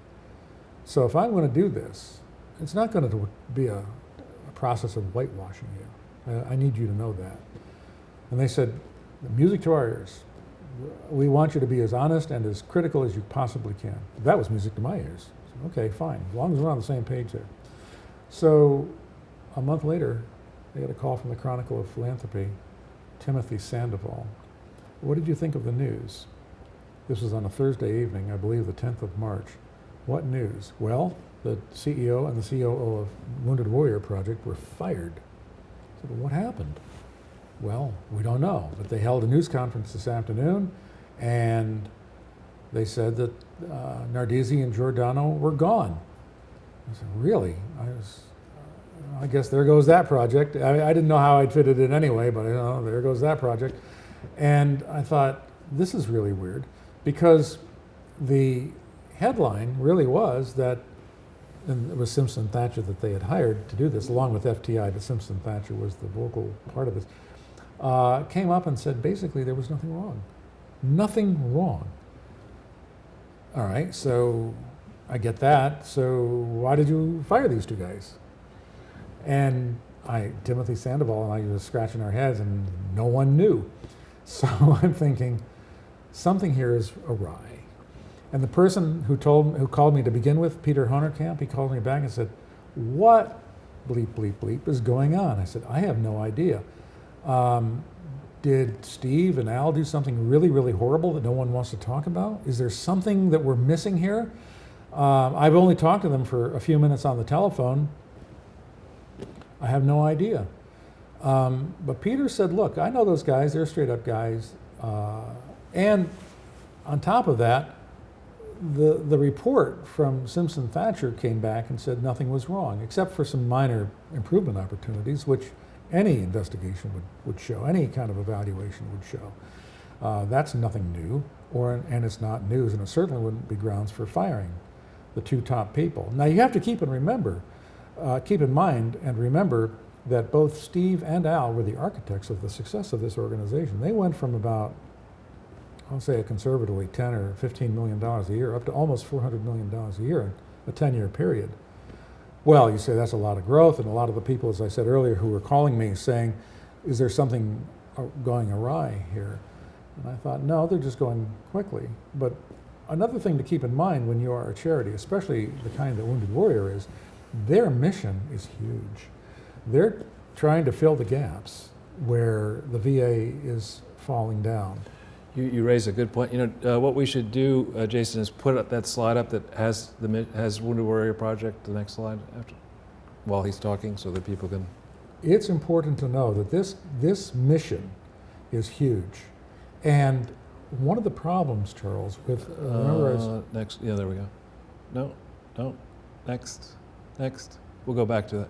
There you go. One of the problems in any organization is that the board doesn't understand fully the mission and the scope of it and how far and deep it goes. I ask people to think about 25, 30, 50 years, maybe 100 years out, based on the kind of organization they are. People don't do that. Think 3 to 6 months. That's what business cycles are. And so they can't think that way because there's a larger question at play. And one of those questions is, these people who are coming home in their 20s are going to live for a very long time and be disabled, and their caregivers are going to need help as well as they. So the question is, if they're going to play a role, they have to think long term. They have to play the long game. And Steve Nardizzi and Al Giordano both did. And am I saying that they were saints? Absolutely not. You don't grow that quickly without making some enemies. But I have now spent 2 years on this investigation of my own. I've looked into all sorts of emails. I've talked to all sorts of people. I have in my possession, not secret documents, but confidential documents that back up all of this story. They did nothing really wrong. All they did was do too much right. And it got under the skin of many people, including the Department of Defense, including other people in nonprofits. Well, one thing I just want, for some of our viewers who may not understand the significance of this, a charity's purposes, authorized purposes, are set forth, if it is a nonprofit corporation, in its articles of incorporation. And a lot of times the Clinton Foundation authorized purposes are not specific enough. The Obama Foundations are not remotely specific enough. Here, this is one of the very few articles of incorporation I've seen that would be this specific to lay out all of, this is lifted from their articles of incorporation. And I commend the architects who did it that way, because it's so important to go beyond, we're going to be a charitable organization, to say exactly what are you going to do and what are your specific authorized purposes. Then beyond those, these are the activities that are they're to carry out in furtherance of their purposes. People elide the distinction between your purposes and your activities. Activities have to further the purposes. They're not, and it's an important distinction that the Clintons use in their charity world to try to say that they can do whatever the hell they want to do. I want to get to the point where we juxtapose those two because that'll be fun. And on that, we are 100% in alignment. But getting back, you are right to point out the specificity of this. And it's not just because it's specific, but it's also thoughtful because it's thoughtful. And one thing about Wounded Warrior Project has been that they've always been very thoughtful. They know what they're trying to accomplish. Clearly, they're going to run into obstacles in accomplishing their objectives. But Steve and Al and the senior leadership team that they had with them always played straight. Okay, as I say, they're not going to please everybody all the time. By the way, when I teach ethics, I say the goal isn't to get everybody agreeing. The goal is to get everybody respecting, because we talk about two good people disagreeing, that old phrase.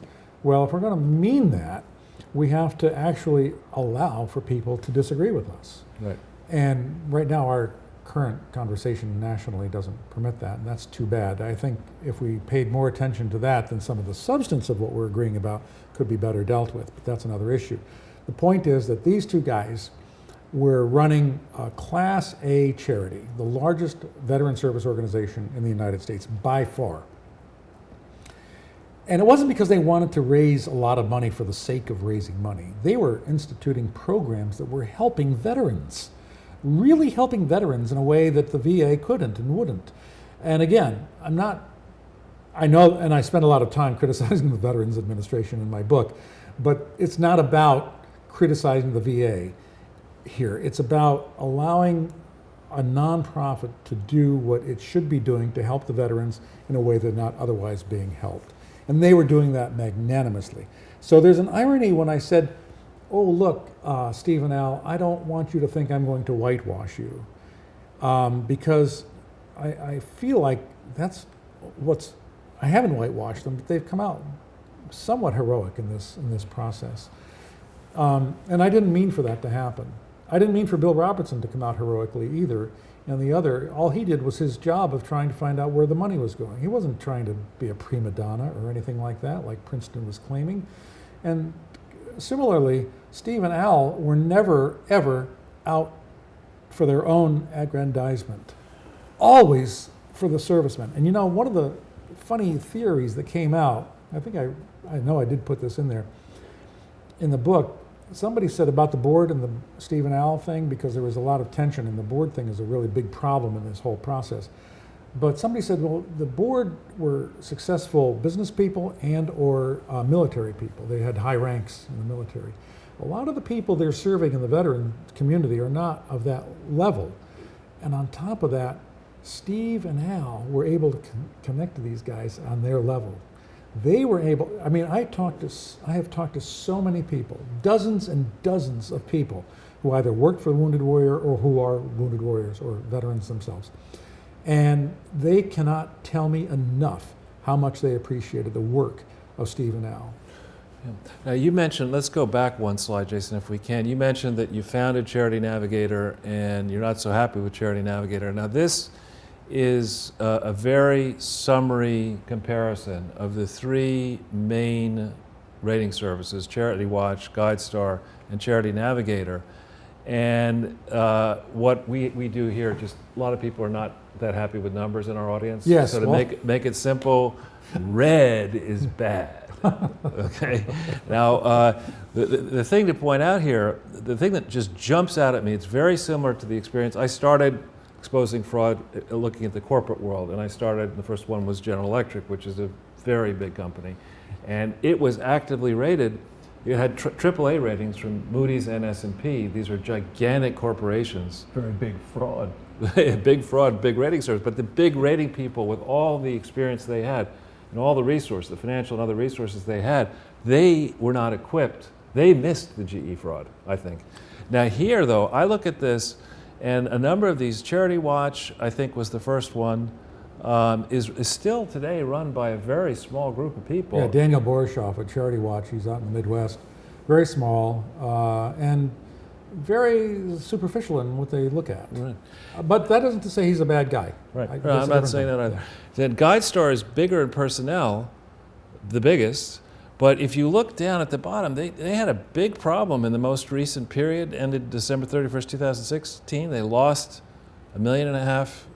Their net assets were reduced by $1.5 million, and they're down now to only $715,000 in net assets. So this is a you know, their reports are interesting, but they're not. I wouldn't say there's a lot of analysis in them, but they give you access to the 1023 and different things that are useful to get. But Charity Navigator, my particular beef with this Charity Navigator, and I'm glad to learn that you're critical of it, is that this organization is single-handedly, I would argue, enabling the Clinton Foundation fraud by continuing to give it a 4-star rating. When you look at the Clinton Foundation arguments, and you pull up the Clinton Foundation, you'll see 4-star rated by Charity Navigator. And what happened, they were originally, I think, on watch, and then we'll get into some of the negative stories, but I believe the Clinton Foundation may have reached out to the Charity Navigator people and maybe flown them to Africa to go on one of these safaris with Bill and see the good works and all this kind of stuff. Starbucks gift cards. Yeah, exactly. Here, this is right now. This is useful to have while we're on air. The Clinton Foundation is still soliciting, and you'll see why I say it in a second, on the basis of false and materially misleading documents in the public domain. On the air right now, we just were asked to donate money. But they say in here, I don't know if it's on this portion, it's somewhere on their site, they say 4-star rated, they brag about it. And they cannot have done the work, forget that I've done, just that you need to do to establish whether this is or is not a fraud. Well, what you're pointing out is extremely important, and there are two people that I know of who would agree, and a lot of people would agree with you, but two people I've spoken with, Harold Jacob, or is it Jacob Harold? I forget, it's Jacob Harold, at GuideStar, and Dan Pilata. Both people who are in the nonprofit world would tell you that, well, Dan Pilata would basically say that Charity Navigator does its work on the cheap. Right. Go ahead, I'll get to that in a second. Go ahead. Okay. Yeah, there they go. Well, see, the article I was referring to earlier with regard to Charity Navigator was not the first that I've written about Charity Navigator. And I remember saying at one point that charities should never do this. They should not say, we got a great grade on Charity Navigator. It just perpetuates a myth. Now, let's get back for a second. Two things. One is, I look at GuideStar as a little different because they don't, you're right, what they do is they provide just the facts, ma'am. They give you the 990s, and as you say, the 1023s, which for our audience is the application for becoming tax exempt by the IRS. So I don't look at them as being in the same kind of playground that Charity Navigator and Charity Watch are, or the Better Business Bureau even. Although I have a higher regard for the Better Business Bureau. I think they're trying to do a good job because they go outside the 990. But the reason I can only speculate at this because this is what happened with other charities. The reason they were, by the way, on the watch list at Charity Navigator was because they were in the news in a negative way. Charity Navigator does that automatically. But they will not go any deeper than the 990. They will not do that. So it goes back to the very first comment you made here, Charles, a while back now, and that is that should we look at the 990 as being authoritative? And I think the answer is, as we discussed, yes, but there's so much more. And so to determine that this organization is a great organization, none of those organizations would be able to say that. And that gets us into a more existential question when it comes to understanding charities. What is it that we want a charity to do? What should we know about a charity? How should we get that? What kind of information do we want? For example, let's say that I'm a homeless shelter and I'm feeding 100 men a night, 100 men and women, mostly men. And I have a goal to improve to 200 men a night, or 200 men and women a night. So the next year comes along and I can show my board that we served, and the public, 200 people a night. Well, that's a great metric. That's a fabulous thing to be able to tell. But what if, while you were doing that, you served everybody half as much food? Well, then there's context for the 200. And then the 200 isn't so pure. So there's stuff about an activity at a charity that we need to know more about. The kind of thing you've done for the Clinton Foundation. Unfortunately, that's the kind of thing that every charity needs to have done for the public to know about what its work is all about. And we can't do that. That's just impossible. So I'm proposing in the book a new system entirely that's got nothing to do with, very little to do with the 990, and more to do with the kind of work you're doing, only an ability. It's not quite the same as what you're doing. You're really going deep, deep, deep. That's wonderful. For the Clinton Foundation, you are doing a public service to the public. That can't be done for all million charities. And of course, all million charities are not as politically involved as the Clinton Foundation is. The key thing is, how do we convey relevant, comprehensive, important information to the public about a charity's activity? We go back to your question. This is public money. We have an obligation to do this. Someone has an obligation to do this, and I feel a Charity Navigator would have been in a good position, but has blown it. Now, let me just tell you a little bit about what I meant about starting it. I don't mean to give you the impression that I gave all the money to start it. I had at the time, in 2000, sold a company on investing. It was called Swerdlin White. We sold, Eric Swerdlin and I, and there was another fellow by the name of Huber, so it's Swerdlin White Huber. But it went by Swerdlin White. It was sold to the Bank of New York. And a client of the Bank of New York was Pat Dugan, who had sold his company for about $1 billion at the time. And he wanted to become very charitable. You know, he was one of these hardscrabble guys who worked his way up through the world, not a lot of education, not a lot of polish, but, you know, a good guy, hardworking. And he said, I want to know about charities, because if I give to a charity, I want to know it's going to a good place. And I said, well, I couldn't agree with you more. So he said, well, I want to create, it wasn't Charity Navigator at the time, it was just an idea. And I had a website of my own that failed. I have to be frank about this. It was a .com. It went down the tubes for two reasons, for three. One is that there was a tech bubble that burst. Another was that the information we were looking for from charities wasn't really all that available. Still isn't, but I mean, there was not the same sense at charities to be able to share a lot of things. And three, I have to be frank, I just probably wasn't doing a very good job. I was working 24/7, but somehow I was missing it.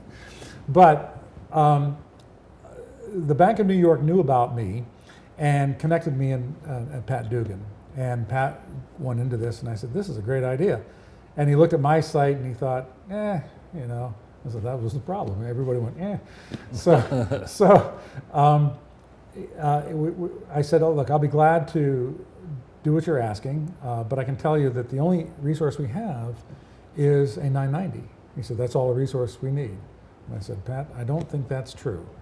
What we need is something far more comprehensive. And I knew this for years.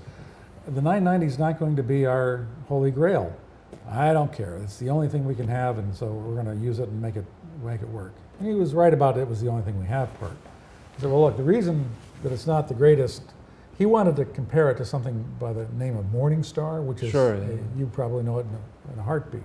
I said, that'd be great, but you know, there's a lot of differences between this. First of all, the 990 comes out about a year to 2 years later after a fiscal year is over, right? Morningstar is like overnight or that week or a few days, whatever. Morningstar knows what its metrics are going to be. They're fairly defined. And so if you're looking at a mutual fund and you know where it's supposed to be investing, not only do you know if they're doing well, you know if they're being disciplined within the work they're trying to accomplish. Right. So it's not just a matter, oh, we went up 10 percentage points this past year, but did you do it within the metrics you have within yourself?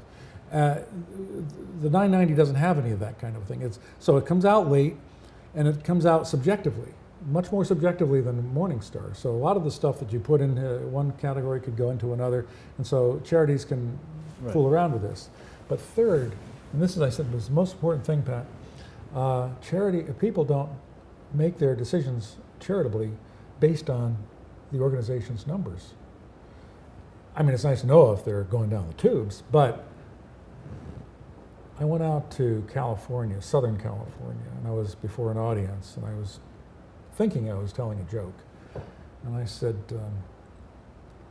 how many of you here would marry your spouse based on his or her 1040? Were you in Southern California or I was North? in Southern California. You wouldn't believe the number of hands that went Oh, up. I was born in Southern California. I was thinking no hands would go up. Yeah, Thinking, they're of all- course not, so there you go. Well, of course, but the main idea I think still holds is that we fall in love with our charities because of what they're trying to accomplish, not because of their numbers. Now, so the numbers are important. At the beginning we talked about how important. I would say they have to be accurate, and I would say they would probably be about, in the equation, 5% of the importance, or maybe less. But people want to know more about their activities and their programs, their management style, their boards, and who they're behind it. serving, and what? The people behind The it. people, absolutely. So when reporters call me and they say, what do you recommend people do? I say, well, basically it's a buyer's beware world, which is fine. That's not a criticism, but that does mean X. And the X here is that you've got to go out and do your own resourcing. You've got to do your own research and investigation. To make sure they're make sure. operating validly. Yes.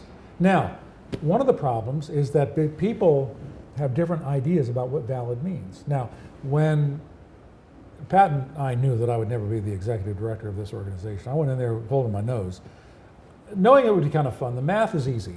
The math is easy. And arithmetic. a lot of the math is there now. It's the same math. They've done some tweaking and stuff, but it's basically the same. And within the world that they've chosen to be in, the math that they've done is good.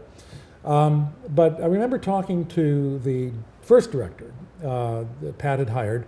His name was Trent Stamp, and he and I were overlapping. I was a consultant there for a year. And it was Trent who came up with the name. I think he and Pat, but I think it was Trent, came up with the idea of Charity Navigator being the name. Brilliant marketing move. And Trent, by the way, is a brilliant guy in a lot of ways. He put Charity Navigator on the map. But what he did in the process of doing that, and because of laziness that I attribute to the news media, he was able to convince everybody that what they do at Charity Navigator basically shows the worthiness of a charity. It's like totally different. If you have $1 million on your 1040, how worthy I am, how worthy can I be for you if you want to marry me? That's an entirely different question. Now, it might be important to you if I'm wealthy or not as a potential spouse. That's not out of the question, but there are other factors you take into account when you get married to someone. Right. Well, that's the way it is with charities. And so Trent was able to conflate the two. I'm for the sorry public. to interrupt, but there's a comment that's caught my attention here. W. Roberts is saying shades of Billy Saul Estes, who was very involved with Lyndon Johnson, and possibly the scandal surrounding him may have been one of the motivating factors in the assassination of JFK. What does Billy Saul Estes have to do with the conversation we're having now? That was, well, you're throwing this out cold, so let me just kind of guess at this. Billy Saul Estes ran a company that looked at something to do with farms and grain or some farm product. And the inspectors would come by and look at the top and see that whatever they were looking for was there. And then they went on No, I see. without looking at what was underneath. Yeah, that's a good comparison. then. 99. Yeah, I think that's what the person is getting at there. Well, it's also a good comparison because, of course, LBJ, government, corruption, maybe Hillary was cutting her teeth at that time, learning what was a good way to do this stuff. Well, what you could say here is that, I don't know much about, Wikipedia. I do look at it first Sure. sometimes, and then I check everything. But Yeah. I can say from having looked at many Wikipedia entries, you really don't want to find that the second subject is fraud schemes in, Right. in a Wikipedia entry about yourself. That's probably what I want to do, because I'm mindful of the time. I'm sorry, That's I've gone on and on. No. Is I think we should jump into the slide that has the Wounded Warrior financials on it, and I just want to introduce it, if I may. It's that one, yeah. If we could make it a little bit smaller so I Sure. can see it. Okay. Here I want to point out, and it's not meant as a criticism of Wounded Warrior, but Sure. my checking, where I start, because I was trained a certain way, I'm so persnickety that the first place I start is, what's the name of the charity?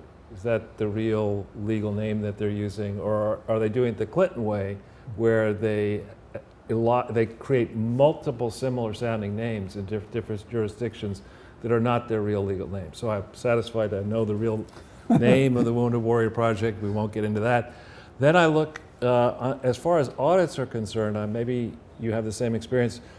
I'm not an accountant, but I've bought and sold many companies, and you always have to have audits. So you can look at an audit as a non-CPA, and you can say, this is a crap audit. This isn't even an audit. So in the case of the Wounded Warrior Project, I'm not saying it's a crap audit, but for 2010, 11, and 12, it's not an audit of the consolidated financial results of Wounded Warrior Project. It's just, and that I would argue, it's the only negative thing I'm going to say, is that... You can say whatever negative you want. No, but in my quick looking at it, it did not appear to be a consolidated audit. What it is it's a report, which under New York and California law does not qualify as an audit, the way I read the statutes, and I'm not a lawyer either. But leave that aside for a second.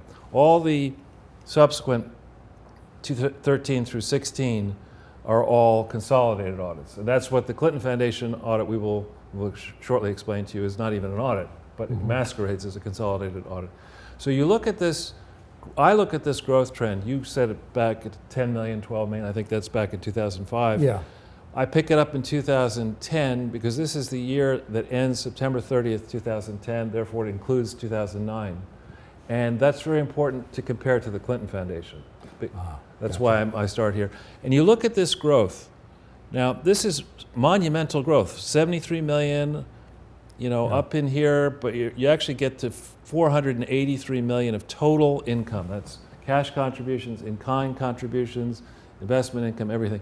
That is a meteoric increase. Now, why is this important? Not just for Wounded Warrior. It shows you what, a well-positioned charity. There aren't that many well-positioned charities in the United States of America. There are very few that would show that kind of growth in this time frame. Yeah. And what this tells you... I don't think there's any other that showed that kind of growth. All right. Well, but what this shows you is the guys who ran Wounded Warrior, haven't met them yet, but they're not the former president of the United States. They don't have the apparatus of a Bill Clinton and then the Bush family and everybody else behind them. So if these guys can do this kind of meteoric growth, I would argue that if the Clinton Foundation activities fighting HIV/AIDS and climate change, things that are very, Grifting. What? Grifting, and also grifting. But if they were really doing it correctly in the American audience, they were fighting HIV/AIDS internationally, fighting climate change. You could disagree with climate change or not. You would expect to see meteoric increase in revenues. And a big warning sign for charities that I have is if you don't see revenue growth for a good idea, or if you see less revenue for a good idea, there is a very high likelihood that people are stealing money before it gets into the books of the Clinton Foundation. And that's, when I say you start with a 990, you start with an audit, actually you need to take a step back and say, all right, conceptually, should this charity be doing well? I mean, if the people were honest in the background, the systems were there, should it be doing super well? Should it be doing not so well? But aren't they? Isn't the Clinton Foundation making tons of dough? No. We'll get into that a little bit. And we're only going to do top line stuff in this presentation. We're already almost 2 hours into it, and it's good that we're doing this, but it's going to take several presentations to make, if you have the patience, to go and draw the important contrast between the Wounded Warrior and the Clinton Foundation. You look at this, they raised $2 billion in revenues. And importantly, they didn't do this, and I spoke to Al about this a little. They didn't want to take government grants. They wanted to get it from the general public.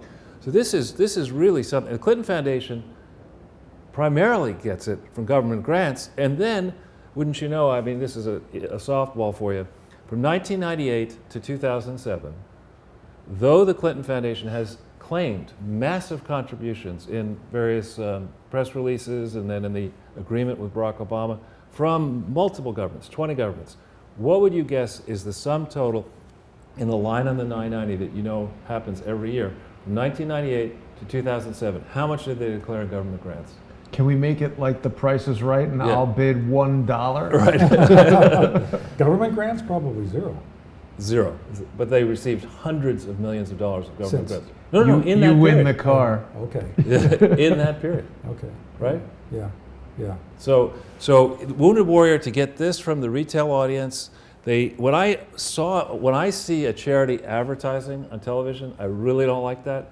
But I guess I didn't understand that I think they got a lot of in-kind contributions of media. Well, they did, but they also have the $19 a month program that they did for their television, Right. which is the media part.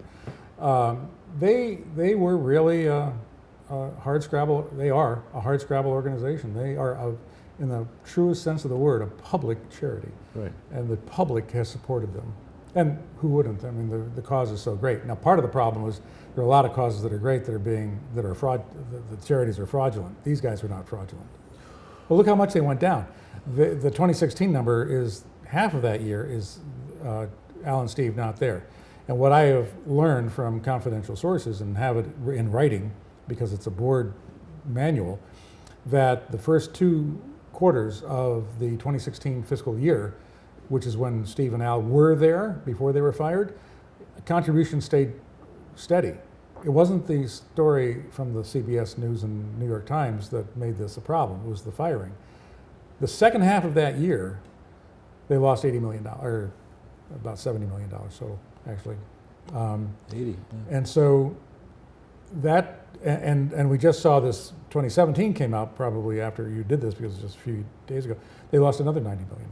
Yeah, I haven't been able to see the 2017 audit. That's why I didn't. This is just audits. Yeah. And so here you see in green, remember green are good numbers and red are bad numbers, you see the amount of money spent on programs. Now, in what the Wounded Warrior people, I think, have been very clever doing is both sourcing in-kind contributions and then applying those towards the programs. Now, the Clintons, in theory, have done something like that, only they did it very different. What they did is they sourced the cash, and then they supposedly would go out and, with that cash, buy HIV/AIDS drugs and Gotcha. supposedly distribute it. But they bought those drugs at prices which gave profits to these generic HIV/AIDS drug manufacturers in a volume of purchases that they never would have been able to achieve had they hadn't had this series of deals with the Clinton Foundation, and they never explained any of that properly. So the accounting here, you cannot book in-kind revenues and in-kind expenses on a 990, but you have to do it on the accounting and the audits, the generally accepted accounting audits. And so therein, I think, lay some of the controversy that Steve and Al and others had with the board and with the press and all that. There's it's a little arcane. Well, there is a lot of story in there, but to the degree you're saying it, that is correct. Right. But there is a line for in-kind gifts. It's deeper into the 990, but it is there. And they get a lot of in-kind gifts. There's no question about it. But the point is that they went downhill for that last 6 months, and then they went downhill for the year following. And so when you look at this is a first surface level cut at it. We'll go back and do it in more detail in other shows. But when you look at the overhead and the fundraising expenses, they're relatively light. When you start getting out in 2016, fundraise in 2015, these expenses jump, I think, because you're into the business of retail fundraising. But they're still, you did some work, I think, that shows that for the type of fundraising they're doing, where they're spreading far and wide to the retail audience, these are in line. Oh, they're totally in line. Yeah. The criticism, and we'll do this at another time too, but the criticism from Charity Navigator was totally unfounded. But and CBS bought it hook, line, and sinker. So did the New York Times. And so when you look at that, the question of out of line comes up. What do we mean by that? We mean by that something that's fictitious to begin with. There's no standard. There's no government edict as to what that number should be or what that percentage should be. Dan Pallotta has done a lot of work explaining this. And to a large degree, I agree with his perspective, and that is, for a charity to grow, it has to grow. It can't just raise a lot of money by not spending anything. Right. And so Wounded Warrior, Steve was very clear about this. And he said blatantly, I don't care. And I think if I'm getting this right, he said, I don't want a good rating from Charity Navigator. And he is quoted as saying, in my book anyway, to me, we made a conscientious decision not to spend money on programming for this coming year, this is a few years ago, and spend it on fundraising so that we would have it for programming in a larger way going into the future. They would keep things going. They weren't stopping their programming at all, but they made a conscientious decision to bolster their fundraising because they knew that by doing that, they'd have the money for the programs they needed. That's taking the long view. And that's a controversial thing to say at a charity because everybody's taking the short view. Well, you can't spend more than X or Y. And there is a place, there is an understanding, but it's got to be in context. And the one thing the charity, well, one of the several things the Charity Navigator doesn't have is context, total context. Right. So the source of this information for me was we've talked about 990s, but New York State and California each have very good portals as well. And I've put links to them. You don't have to pull them up, Jason. But people have seen them before. But they're some of my favorite links, Charles. All right, if you want to pull them up, it's up to you. I want people to be able to research this information on their own because I don't know if Doug knows this, but I am experiencing a federal lawsuit right now, I believe, because I've exposed a charity fraud. The fraudster is suing me. Well, this ought to be fun. Yeah. Let's have fun doing that. Fun is not the word that I would choose. Well, I do want to get back to that, but before I forget, I want you to know that there's something on this site that's extremely important. What is that? And it's called Pennies for Charity. And I'm trying to find out It's right there. where it is. Oh, yeah, there it is. It's an annual report, where they show the number of dollars going to outside solicitors. And it's amazing the number of charities that don't make any money at all using outside solicitors. And it's amazing the number of charities that actually lose money. And it's amazing how little those who do make money make. So they do this thing every year, and it's a little wonky. It comes from a government agency and from attorneys at that government agency, so you got to take that into account. But it really is a fascinating report. And you can see. Now, it's important to know that a lot of charities don't have built-in audiences like a university might. So you have to spend money to go out there and get it. After a while, you would expect that to level off or get into the positive. But in a lot of charities, that doesn't happen. About 5 years ago now, there was an article in the Tampa Bay Times called The Worst Charities in the United States. And it was a fun read. I was part of the research on it. The reporter and I talked about this a lot. Her name was Chris Huntley, and there was someone from California. And it was just so fun. It was horrible, but I mean, it was fun in the my world because these people were doing so badly. And nobody was picking them up.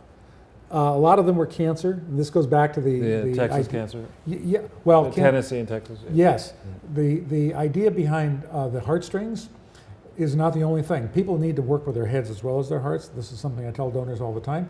And you could have a dog or a cancer charity or something that would really, a kid charity, oh my God. But you got to make sure the charity's up and up, and a lot of these were not. Right. So if we go back into the slides, Jason, for a second.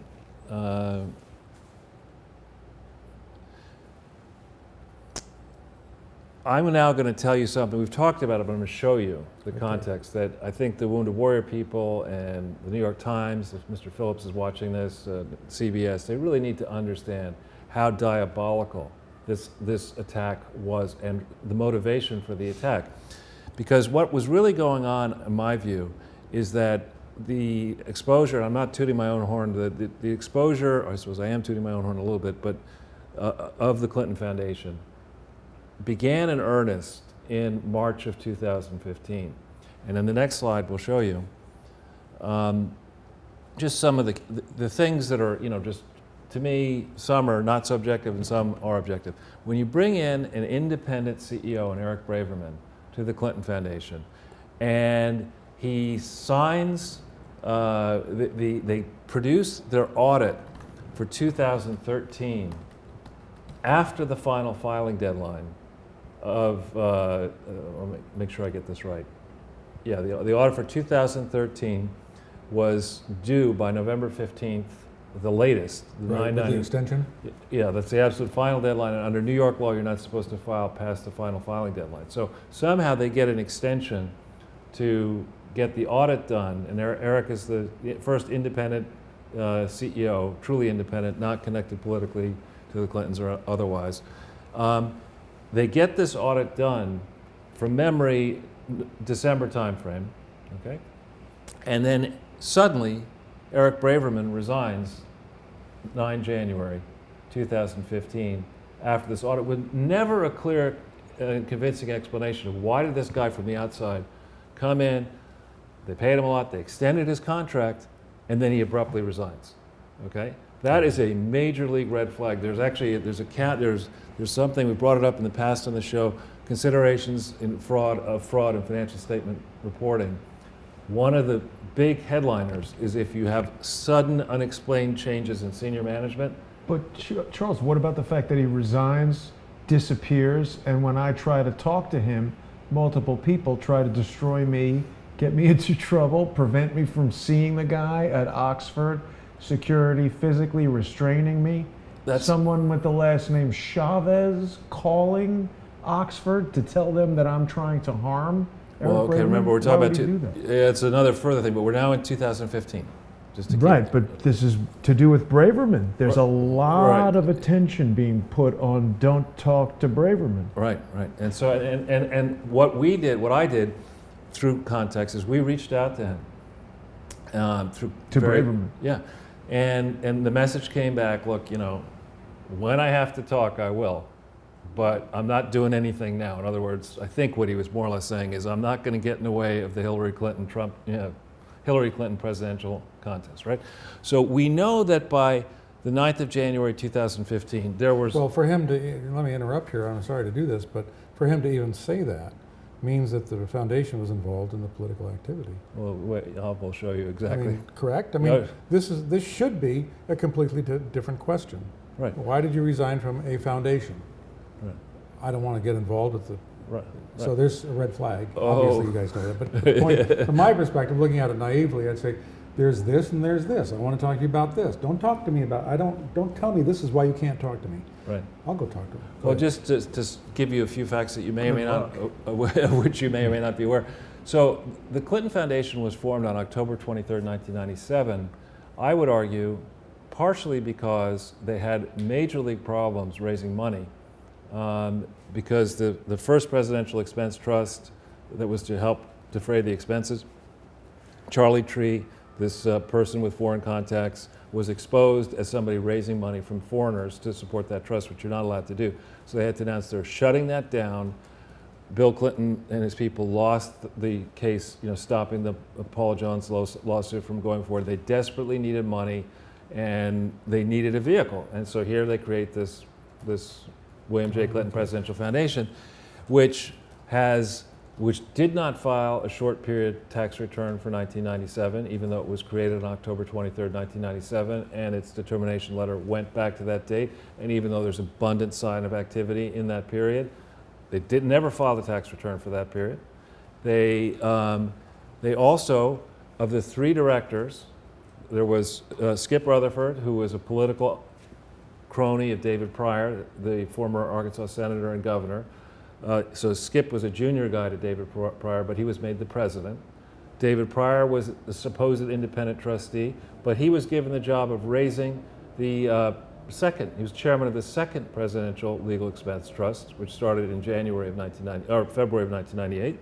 And the third trustee was Vernon Jordan's wife, Ann Jordan, who had been the co-chairman of the second presidential inauguration committee, which was the biggest donor to the Clinton Foundation in 1998. So you start right there, and you then go down a pathway of needing to raise money to pay off their legal bills. They were dead broke.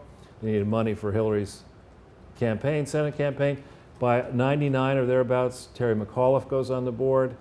He's simultaneously guaranteed the Clinton mortgage, which they couldn't get. They don't disclose you any. mean up here in New York? They couldn't disclose any of that. They didn't disclose any of those interrelationships, and on. And I can go on and on and on. But this Clinton Foundation has at all times been a catchment vehicle to support the personal lifestyles and the political ambitions of the Clinton family and their allies.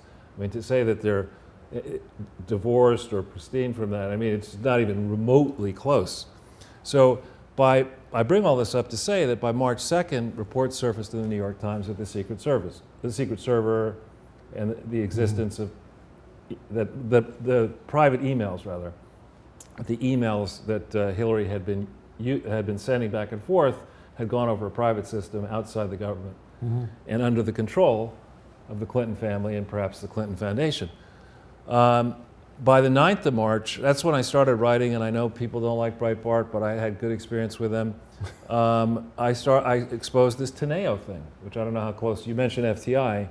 So FTI is in theory, consulting firm, publicly traded firm, that was in part, they purchased something called FD, or Financial Dynamics, from Declan Kelly and his partners. And Declan Kelly then, in theory, went off to just work in the government as our special envoy to Northern Ireland. But in practice, when you go into the Edgar filing system, you can get the agreement, his deferred compensation and incentive agreement, which operated all during the period when he was working in Northern Ireland, which has never been disclosed in government forms properly. And you can also get the Doug Band's own admission, admittedly through WikiLeaks, but nonetheless, an admission that because Declan Kelly was working in the government and couldn't service these clients, Doug Band did that. And he brags about all the money that he made in this time frame when he was actively working with the Clinton Foundation, actively working with the Clinton Global Initiative, disclosing none of this in any of the 990s. Open competition for dopiest dope ever. Right. So I don't know why you're giving me that heartache there with that picture, but anyway. So I had began studying the Clinton Foundation sometime in February. I can go back to my notes. But I wrote the first piece about Teneo. Teneo is a consulting firm. I mean, it's supposedly an investment and banking firm. Came out of nowhere. There have been lots of reports about compensation for projects that make no sense on a market basis. Super nice office. Very nice office. And Bill was involved in the formation of Teneo. He was actually technically receiving money from the predecessor entity. And it became just too complex to have him be part of it. And you look at it, here you've got the former President of the United States married to an aspiring President of the United States, and you got this investment bank over here where you could pay off Bill Clinton, pay off the Clinton family by just hiring the investment bank, and nobody will check whether the compensation was arm's length or not arm's length.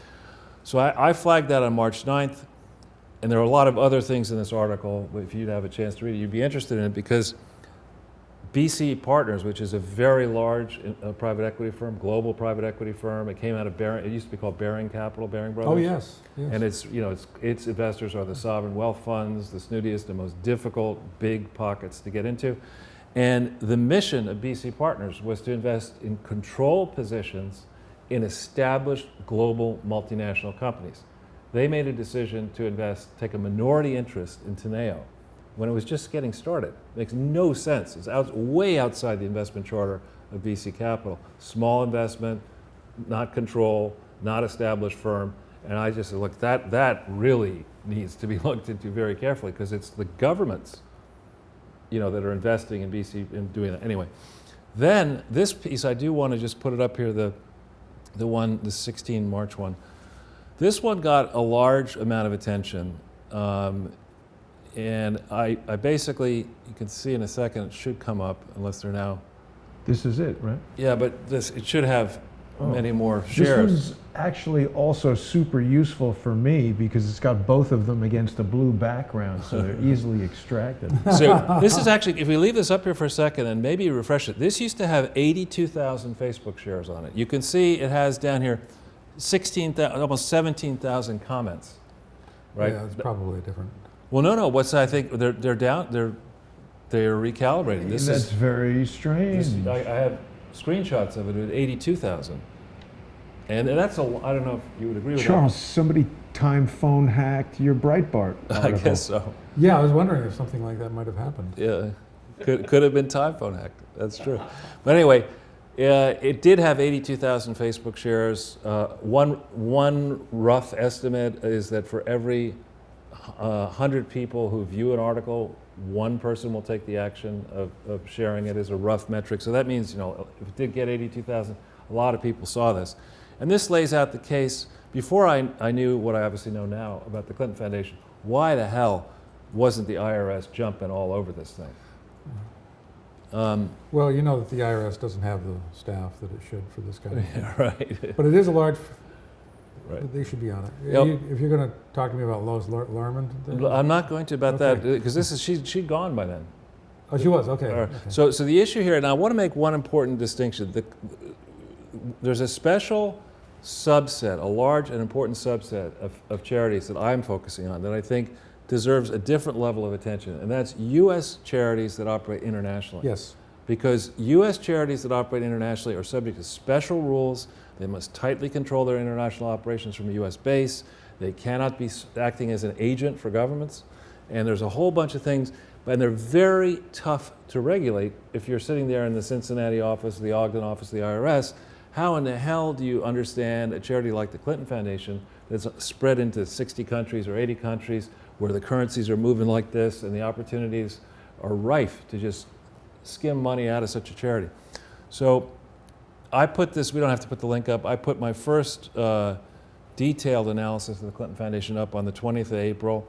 Then on the 5th of May, and I know I bring this up because Bill O'Reilly, I know, was deeply involved with the Wounded Warrior He Project. was a big supporter. And I think he still is. I think he is too. I Yeah. mean, we had a bigger voice then.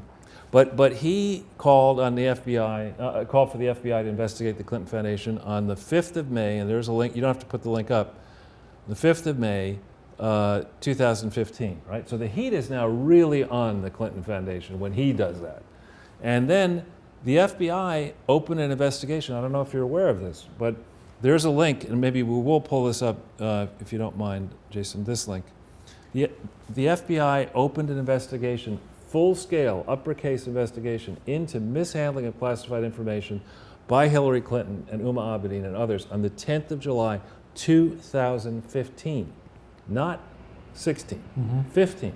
So well before, they were looking at Wounded Warrior. And here you have, if we hit this first one, there's 20 dumps here. This is, I don't know if you've been on the FBI vault, very useful. You told me about this when we talked, and I'm interested in knowing more because any FBI investigation into a charity would be very interesting to me, especially this one. So, well, this is a resource. There was an FBI investigation into the Clinton Foundation between 2001 and 2005 that was headed by, when Bob Mueller was head of the FBI, James Comey led the investigation, Rod Rosenstein was in charge of the tax division of the IRS, and they didn't see obvious fraud. Well, this is just the most recent FBI. Yeah, this is the most, but this takes you through in great depth. This is out there. This was going to be classified like 2040 or something, but they made a decision at the FBI to let it out. And it's 35 pages, so we won't go through it now, this particular dump, but it takes you through that there was indeed a real investigation specifically into whether Hillary Clinton herself had mishandled classified information. Just a small suggestion moving forward. Perhaps instead of addressing her as Miss Clinton, we could call her mishandling classified information. All right, we will. you guys. All right. So if we go back into the actual slide. So then here we have this. This is a Bloomberg link. This one here, yeah.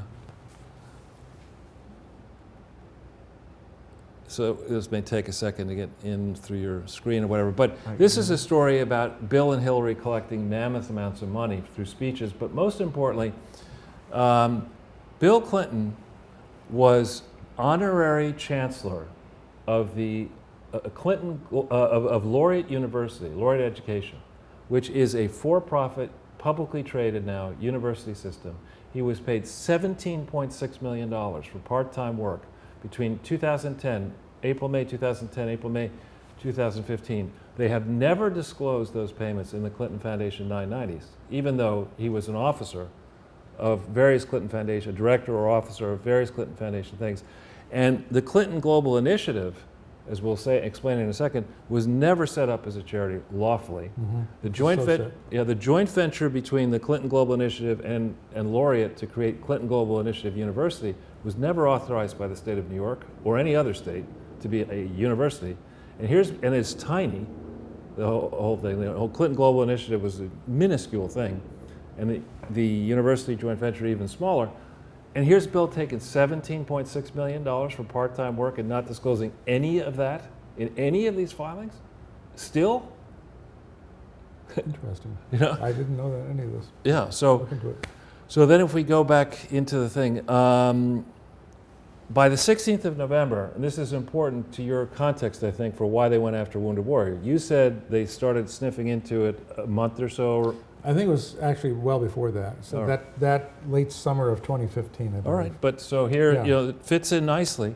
Then on the does. 16th of November, I was pounding the table because I had exposed GE and had access to multiple reporters and stuff. I was able to get on, not the main, actually in 15, not so much the mainstream, but 2016, I was actually on CBS and NBC, radio and whatever.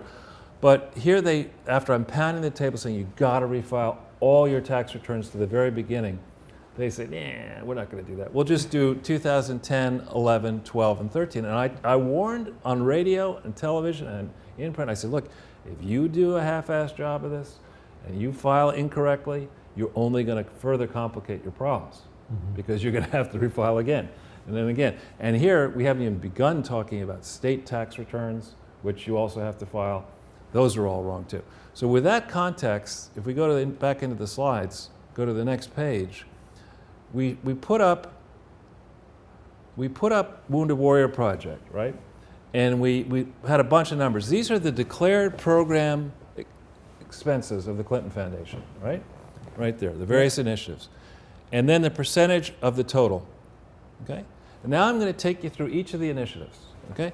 The first one, the Clinton Health Access Initiative, was illegally organized on September 29th, 2009. Okay?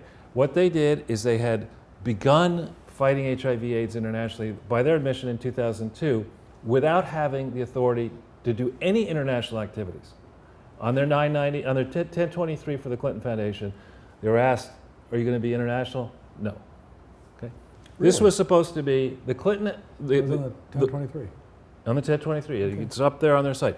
1023 lists out they're going to be a library and a museum, and in the 1023 elaborates the activities will be carried out in Little Rock in a presidential park.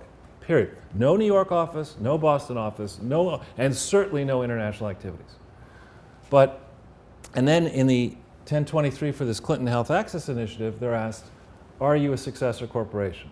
Successor activity, and they say no, even though there are multiple press releases in the time frame of from organization through the date that yes, Lois Lerner granted federal tax exemption on March 15th, 2010. There are multiple press releases talking about and multiple academic reports, multiple you name it, saying that that was certainly a predecessor organization.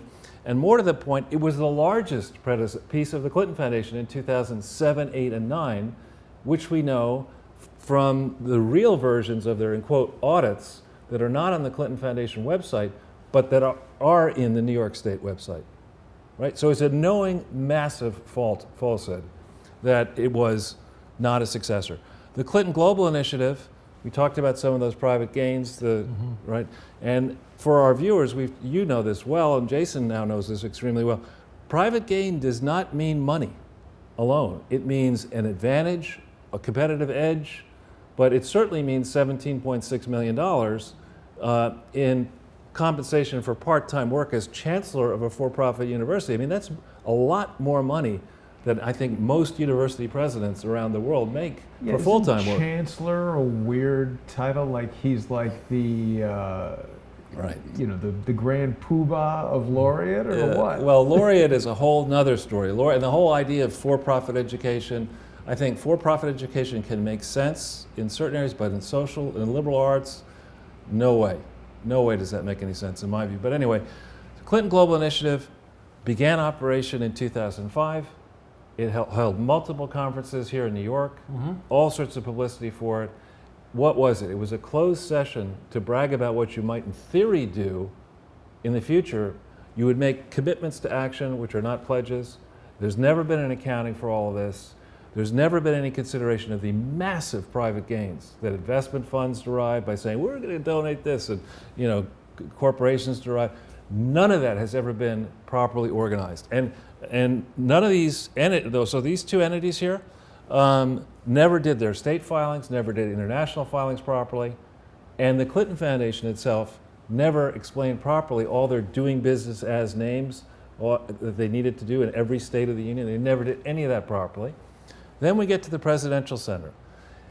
There's the most important agreement that I know of that is not on the Clinton Foundation website or in any of these 990s is an agreement that we found dated November 18th, 2004, where with the National Archives, with the City of Little Rock, and with the Clinton Foundation, where the Clinton Foundation covenanted that they would forever remain a 501c3 publicly supported charity with a 509A1 substatus.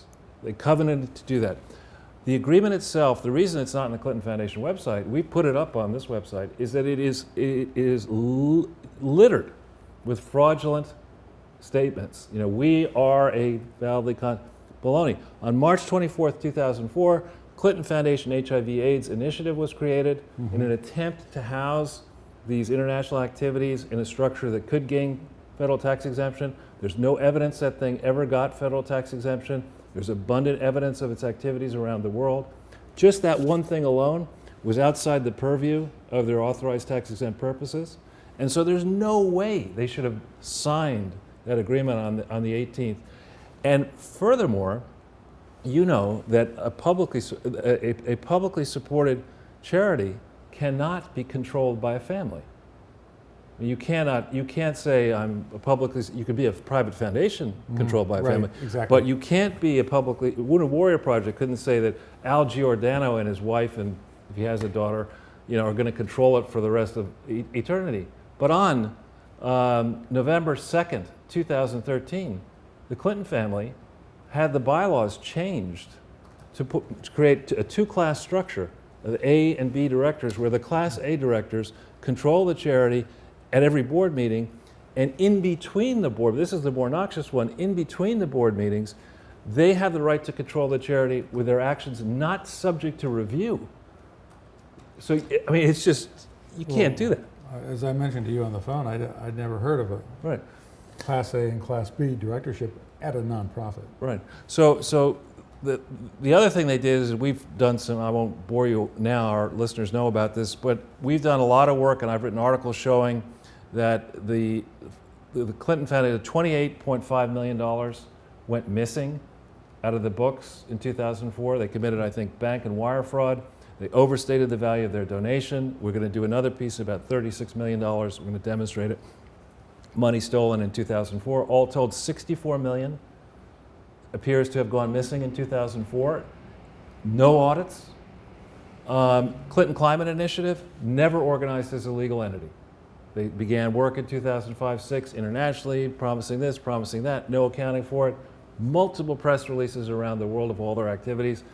No authority for the Clinton Foundation to control this thing, do all that. This Clinton-Juster Canadian partnership, and I had to fit it in, illegally organized in Canada, illegally controlled from New York by an agency agreement that is not publicly disclosed but mentioned on the website out in Canada. There are all kinds of technical violations in Canada. The Canadian bank accounts of this entity are not disclosed in the 990 for the parent company, the Clinton Foundation, and they need to be. The Clinton Development Initiative is a fiction. There's no legal entity, never formed. The Clinton Health Matters Initiative is another fiction. The other programs, none could have been organized lawfully. So, one time I got into this big fight with somebody, I'm not going to say who it is.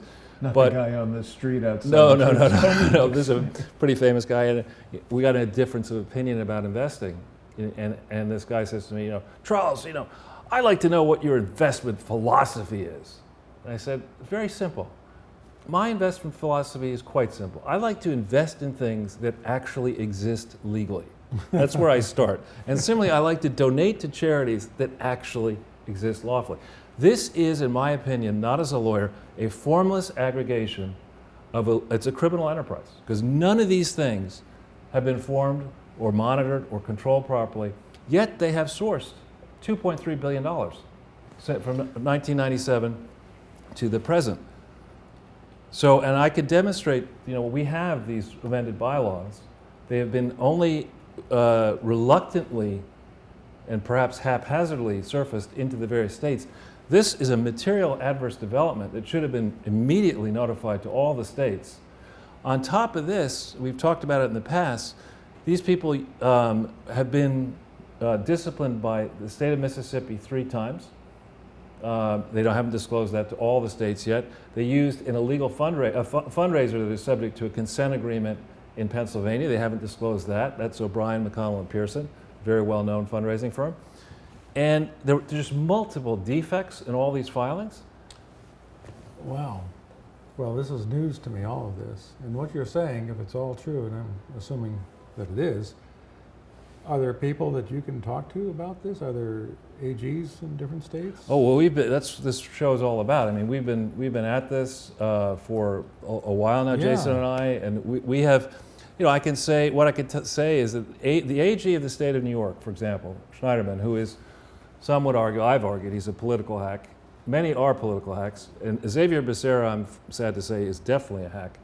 But these 2 big states, I mean, surely we can agree about one thing, that let's not rape and pillage in the name of charities. Well, I was going to say, the Charities Bureau, I would imagine that Schneiderman would not disagree with a follow-through on a lot of the things you're describing.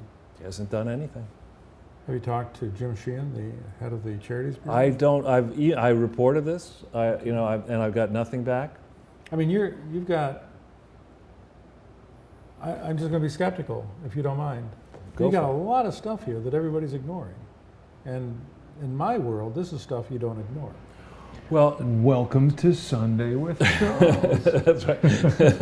Actually, bada boom. Yeah, but actually, what has happened, and it's been publicly disclosed, there is a U.S. attorney hard at work in Little Rock. There's another one hard at work in Salt Lake City. Are there people, and this is important to me,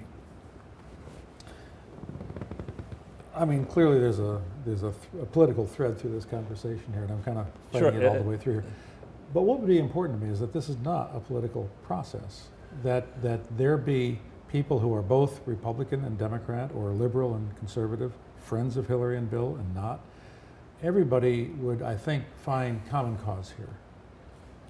And what we need are people who are of your stripe and people who are of other stripes coming together. Oh, I agree. Well, so you'll see this coming week, and there's actually going to show in a second. I've done an article about the Clinton-Bush Haiti Fund, and the Clinton-Bush-Katrina Fund, and there's going to be another one about the Clinton-Bush Tsunami Fund. And I have no problem. I started out, exposing GE, which I don't think you could say is, I would argue at the time it was pretty more conservative Republican than whatever. So I'm just against fraud. Okay, good. Then we can shake hands on that till the cows come home. The question, though, is, and as I'm hearing you, there's just so much that you're alleging, and I see that there's a lot of websites and so forth and resourcing on it, but there's so much here that to ignore this. What about the Chronicle of Philanthropy might not be that detailed. There's got to be some other place. Well, let's put it this way. What I've offered to do, what I always offer to do, I did the same thing on GE. I will walk into the state of New York Attorney General Charities Bureau. I'll walk into, Democratic Party, not so much, but I'll walk into Columbia. I'll walk into NYU. I'll walk into anybody who has serious credentials looking at this, and I will subject myself to any of the questions that people want to ask me, provided we have this kind of resource. We have the internet, we have the ability to go on, look at it, and I'll show chapter and verse. So I think the answer to your question is that the regulatory apparatus saw benefit in letting this keep going because it implicates the Bush wing, it implicates the Obamas, it implicates the Clintons. It puts the regulatory apparatus above the president. And when you, but see, the thing is, when you say that, it really implies corruption at the regulatory apparatus level. Yep. Is that, is that like an obvious? Funny you should mention that. It's funny. About that. Well, but I'm not quick to be cynical, okay? Right. I'm really not. And I love what you're saying, and it's really fun, and both of you are kind of fun. But I also have to be skeptical. Please I want you do. to know that, because just my life. And but I can be skeptical and respectful as well. And what I'm hearing here is a lot of, I mean, you probably could go on for many, many, many more hours on the wrongs of the Clinton Foundation. And my question is, first of all, this needs to be shown in a way that people can understand it, the regulatory agencies can understand it, and what further needs to be shown is their lack of activity, their lack of action in response to those allegations. You know, you're Charles Ortel, but you're also a member of the public, which puts you in kind of an important category also. And as a member of the public, you have the right to know what's going on at the charity. You know, all the things you went through the programming initiatives at the the Clinton Foundation, and every one of them you said was illegal or wrongfully put together. Every one of them. Right. And there's millions and millions of dollars in that whole thing there. Billions. Well, when you add it all up, yes, exactly. So that isn't, and you're not even getting into the pay for play, you know, the source of all of this stuff. So when you take a look at the whole thing, that's a huge story, and it's, quite frankly, in my world, book-worthy. But I think that story needs to be told. It needs to be told it needs to be investigated. What you're saying, and you've done the investigating, so I don't mean to be... No, it's fine. Others need to look at it, yeah. So that it resonates. But what's happening here, and I don't know about who's the donor source for all of this, who are the donors, but a lot of this stuff could be paid for by our public treasury. Well, and we don't want that. Well, so, you know, you started out talking about Exeter, and that's a great school. My youngest brother went there as well, and it's one of the top schools in the world. And it's easy to get excited about a school that's been around for 200 plus years, doing good things and maintaining a high level of consistency, and that's one great world to operate in. Yeah. What I think we're talking about here is a very different world, and that's a world where a charity with no controls, spread around the world, connected to somebody who might have been president of the United States, who has then a daughter who could maybe be president of the United States, who, you know, you can say what you want about the past, but there's certainly questions about around the Clintons, right? If you establish that such a in quotes foundation is a place that you can route tax deductible money, and even better, if it's so crooked that you get a crook who needs to reduce their taxes, and they come to this crooked foundation, and I'm not saying I can prove this, but comes to the crooked foundation and say, you know, you got a tax problem this year. Let us give you a slip of paper that said you gave us $10 million, and nobody's going to check, because we've got the IRS gamed and we've got the Justice Department gamed, whatever. This becomes, you know, I'm actually writing something myself about this. People suspect the for-profit world, you know, because the profit motive, it's evil and all that in theory. But in truth, you can scam a lot more money out of a not-for-profit than you can out of a big publicly traded for-profit, because the big publicly traded for-profit has competitors, it has investors, it has a lot of people who are going to look at the books and dive deeply into them. But if you've got something like this, where by my estimate, it's not $2 billion that went towards this thing. It's maybe $100 billion or more, but only $2 billion hit the books. I would agree with you that, I disagree with you. I don't think a lot of people would say the for-profit motive is a bad thing.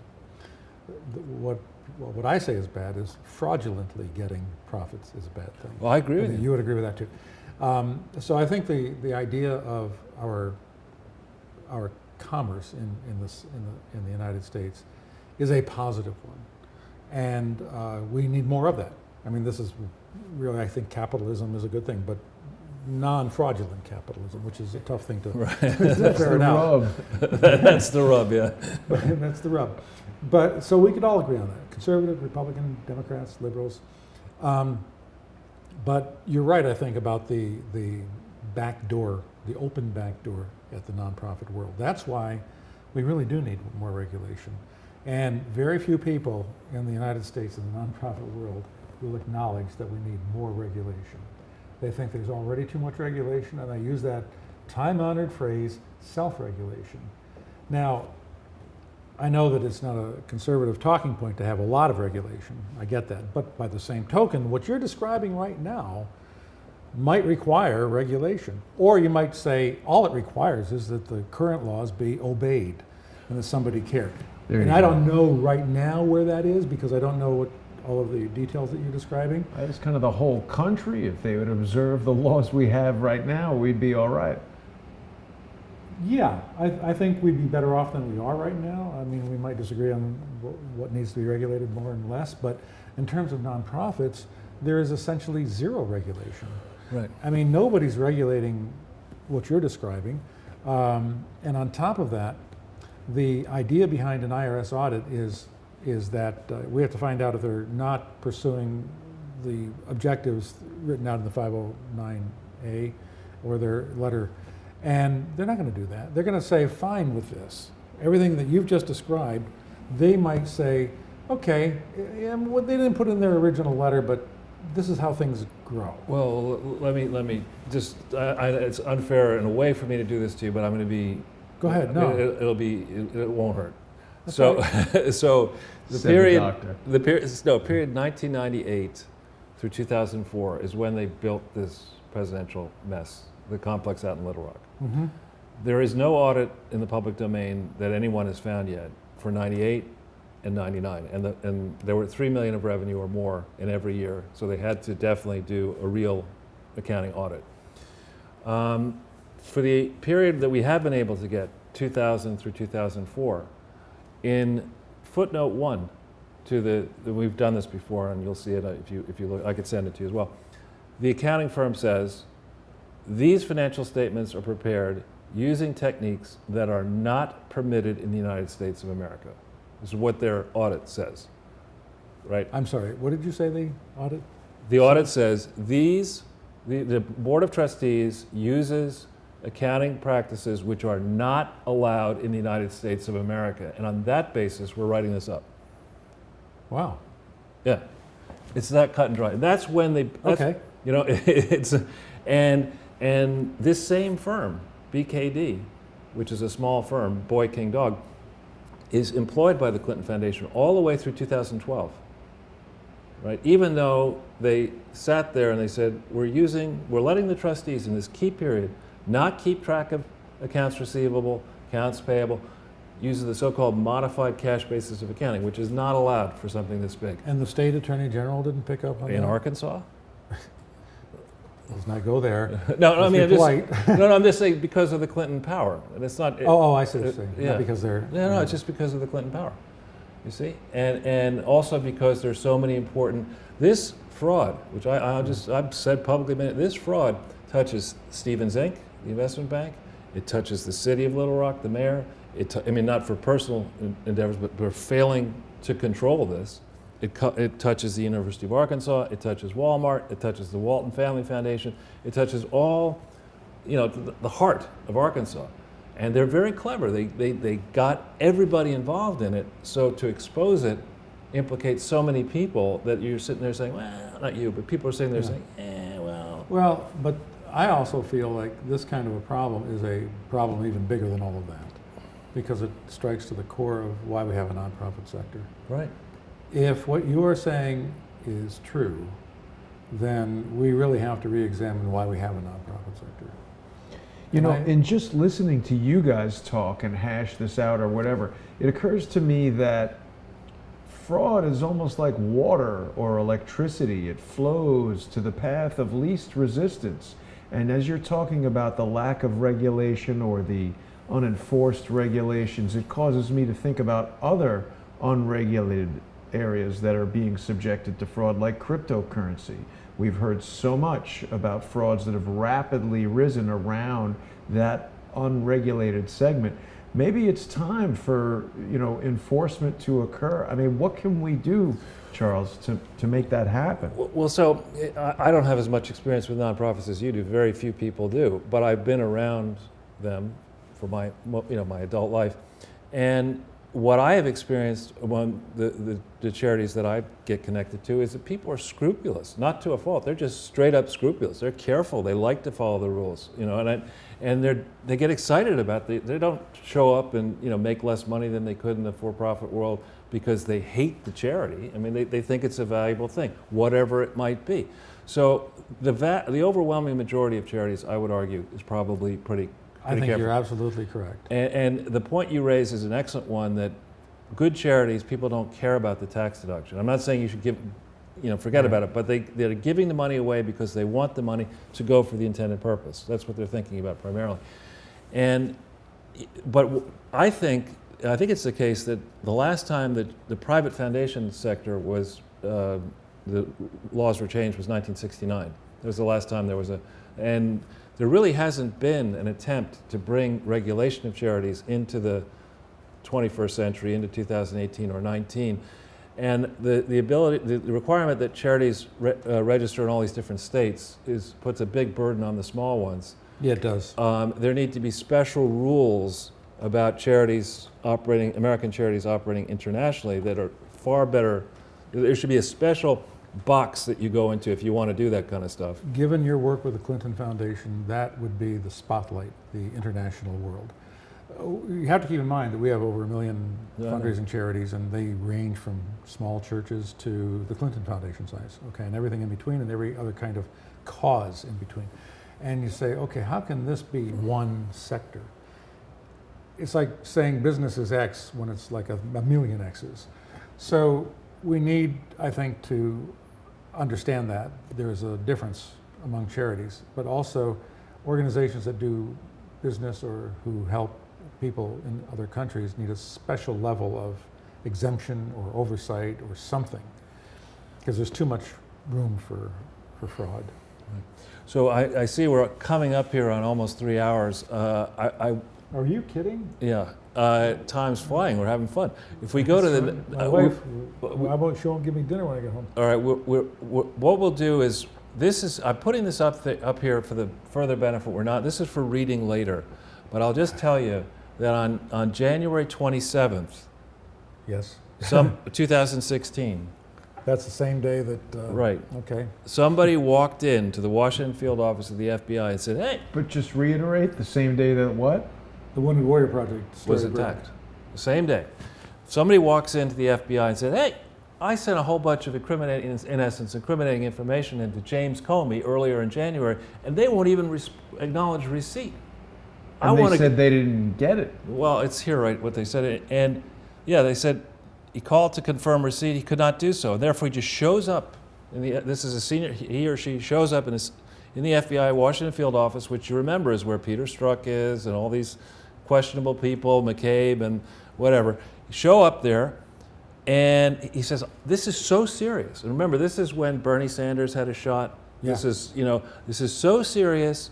I want to go into a SCIF, the secure, Yes. whatever they are. The vault where they can't hear anything. And I want to tell you what I know, right? Secure communication. Isn't it secure, compartmentalized, and whatever it is? Information SCIF. facility It's or a SCIF. So the guy walks in. They don't write this up until the 22nd of February, 2016. Now, you don't know this, but we'll now tell you that lots of people watch this show, including, we think, people possibly on the Inspector General staff, many attorneys generals, possibly the FBI, foreign governments are watching this.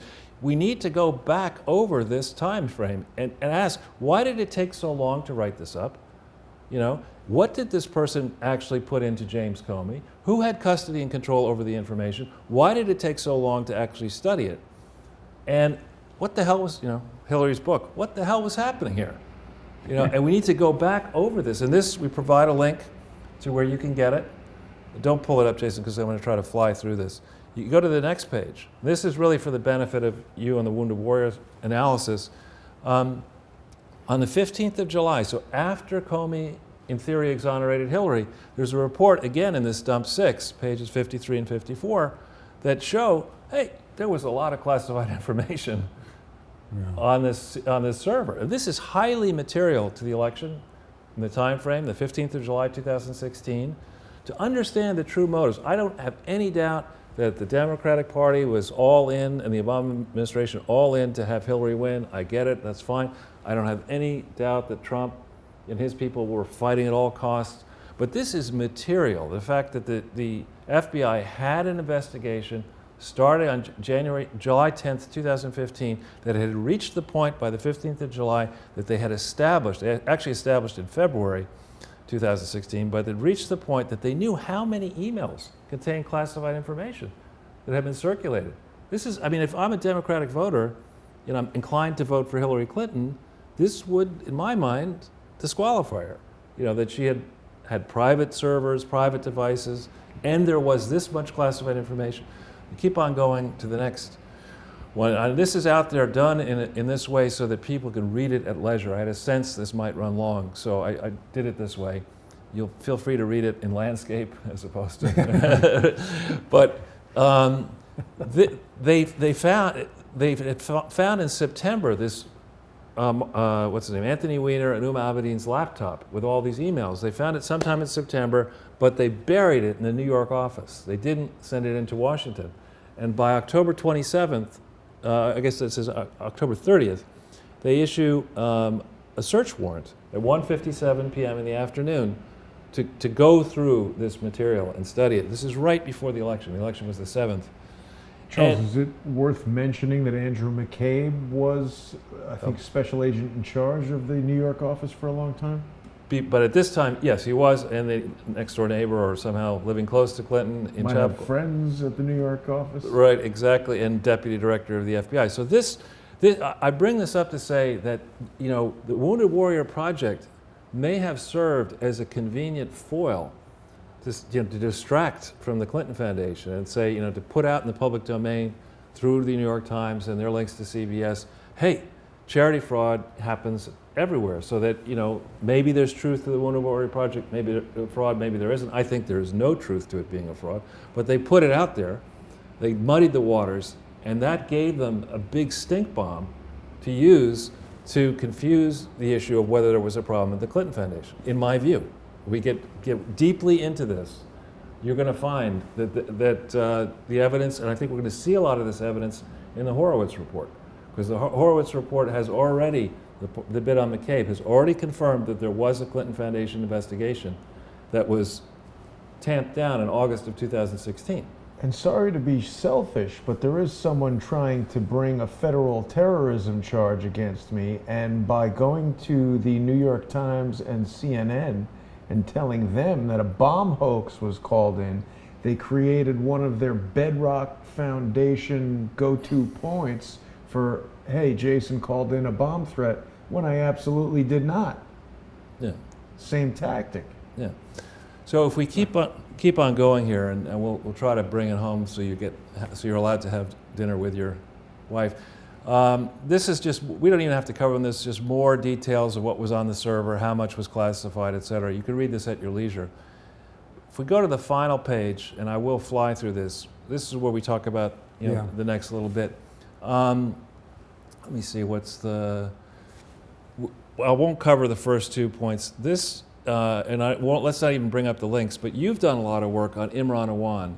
And George Webb actually has done a lot of work on Imran Awan and others, Luke Rosiak, and have gone into, this is this Pakistani fellow who, with various family members, was providing IT services to, I think, 43 members of Congress.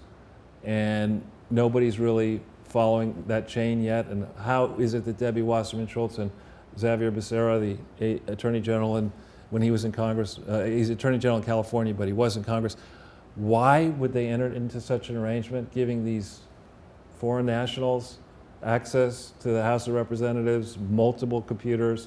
What was really going on? And there's now rumor or a story that members of this team may have given the information to the Pakistani ISI in this 2016 timeframe. So this question of foreign powers meddling in our government and meddling in is something that I think we need to explore. It's not simply Russia, it's Pakistan, it's China, it's our allies. We may be doing some of it as well, but this is going to now get, I think, a lot of focus.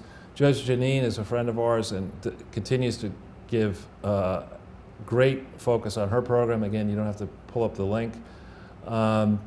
Chelsea, I've tried to put her on notice and give her a lifeline to say, look, you're a grown-up now. You're vice chairman of this foundation. You're getting a lot of your expenses reimbursed. You're traveling around the country like a former president. When you're not, you either, if you want to try to defend this behavior, which I don't think you can, with reference to facts, then you're in our gun sights, not with a gun, but we're going to focus on you. From the other hand, you're prepared to step up and say, look, I got into this. I had no idea it was as bad a mess as it was. I tried. We're talking about my parents. They're pretty famous people. They're pretty headstrong. I couldn't stand up to them, but I'm not going to put up with it. I think she is really right in the middle of a very important decision that will define her life, because she has been so involved with this foundation. She needs to focus on the facts, stop relying on others. And again, if she comes forward and says, whoops, this was a mistake, I tried to correct it, I'll support her for that. But if she falls in bed with her parents, which I would understand she had to do, that's going to be a very bad choice. Looking ahead, and this is just political stuff, and I'll go quickly through it. Say what you want about Democrats and Republicans. I think the real issue in November 2018 is going to be incumbents. I think in both parties, the Berniacs want to see more disruption in ways than the establishment Democrats. The Trump people want to see more than the establishment Republicans. That's what the rest of the year is going to be all about. Donald Trump is going to, it's warm now. He's going to fire up Air Force One. He's going to travel around the country. He's going to do his rallies. I would not assume that those rallies are going to be ineffective. I think they're going to be quite galvanizing. And we saw what happened in the 2016 period. He knows how to do that stuff. This meeting with Francis Macron tomorrow, that is Monday, Tuesday, Wednesday, I think. We haven't talked explicitly about this, but we have very good ties in France. Oh. And we have, France is the largest donor to the Clinton Foundation, several hundred million, plus $100 million. The government of France? Well, basically as agent for the people of France. When you fly through France, a portion of your plane ticket goes into a pot and goes to the Clinton Foundation through Switzerland. And we put a gigantic file together that is with the French government authorities and has been, and we hope that that's going to bear fruit. Coincidentally, right before Nicolas Sarkozy was arrested? Right, exactly. And the person in France on Nicolas Sarkozy's case is a woman called Eliane Houlette, who is a special prosecutor, but a permanent special prosecutor for financial crimes. That is the person we gave the file to. Yes. Well introduced. Okay. And so we also have made a lot of progress around the world. Before our meeting today, I met with somebody who's very well stuck into another gigantic government donor who's on this case. Multiple people now, multiple governments around the world are watching this very closely. I think in the coming week, this is in the what will happen category. I think we're going to start to see the drumbeat build on the Iranian deal, both changing it and also stepping up the pressure on Iran. I think that's going to come not simply from the Trump people here in the United States, it's going to come from the Saudis, Israel, and others. There's a big game afoot in the Middle East. And I had put in, you've already put this up here, this one LifeZet thing. I did that, this one here, on the Clinton-Bush-Katrina Fund. It ran early last week, I think. There are two subsequent pieces that I was going to come out last week, but Barbara Bush died, and so we held it back, but those are coming out soon. Mm-hmm. And this is a gigantic scandal when you pull into it. It's Clinton and Bush. And I think in the case, it's not just because I'm so negative on the Clintons, but I think objectively, the Clinton role is far worse than the Bush role in this, but the Bush people deserve to be slapped hard as well, because they could have brought this thing under control. So this is a bad tale, disaster relief. What happens is, in disaster situations like Wounded Warrior and HIV/AIDS and maybe climate change, there's a gigantic reservoir of goodwill and pocketbooks around the world for those things. So when you have a cause like this and you have supposedly reputable people attached to it, you're going to get a flood of money. And there should be a special oversight of these type of disaster relief charities, and special penalties actually do apply For disaster relief charity fraud, the maximum jail sentence per count is 30 years per count. And it's $1 million, I think, per count. And that would be, as you know, that's asking for money, not necessarily collecting money. So you send an appeal of 1 million pieces of mail asking for money, and you're a fraud. See ya. So I rushed it to a close just because I knew that if I did not do that, we'd be here for breakfast with Jason on Monday. Monday with Charles. Monday. Well, I think there's quite a lot to still discuss. And Doug, thank you for joining us today and sharing all of your knowledge. Was there something you wanted to say in closing? I would love to continue the conversation. Oh, As you know, I've said this before, I'm hearing this, a lot of it for the first time. I know you have a history of looking at the Clinton Foundation. It's very academically sound activity, and I don't have any problem with that at all. But I don't know the amount of information you have. And so to be comfortable for me, I'm going to have to dig into this. I would like to do that. oh, great. I mean, we might be able to make a file available to you that is could be more than 5,000 pages. Wow. I would invite you to binge watch the playlist on the Crowdsource the Truth YouTube channel of all the Sunday with Charles episodes. There's quite a lot Would that be better there. than the Americans, do you think? It might be. I don't know. You'd have Sounds to- like it's of the same genre. That's right. That's right. Well, Doug, thank you very much for joining us. Your knowledge and experience are invaluable. The information, I loved seeing the shock on your Right. face at the realization that Charles has presented so much evidence of fraud that it is fully shocking that nothing has happened yet. Well, I think something it may be happening. I'm seeing the sign. I mean, we have, as we mentioned, the May 15th deadline coming up. We have, replacements of U.S. attorneys. We have announcements about investigations. The January 4th, 2018 announcement that the Little Rock U.S. attorney had reopened the investigation. We have Horowitz's report coming. We have a lot of signs that things are going to happen at federal level. They need to happen at state level. And I can tell you that foreign governments are watching what the feds and what the states are going to do, and they want their money back. They rightly want their money back. Yeah. It's a lot of money. And with that, I think we will say goodnight to everyone, and we'll be back on Wednesday as Charles continues to close in. Well, good luck to you. Thank and you. Like I said, I'd like to learn more. Anytime. And, You're welcome anytime. To the degree this affects charity and all of what you've just described, other than the political parts of it, to the degree it affects charity, it's extremely interesting to me, and I feel is needed to be investigated, because it's going to affect the whole nonprofit structure of the United States.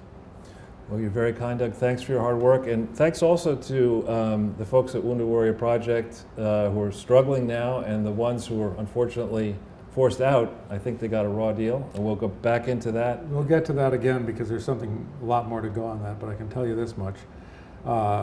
They got a bad deal, but they will land on their feet. They are kind of already landing on their feet, because you can't keep good people down. That is true. And with that, I want to thank everybody for watching, and we'll see you tomorrow.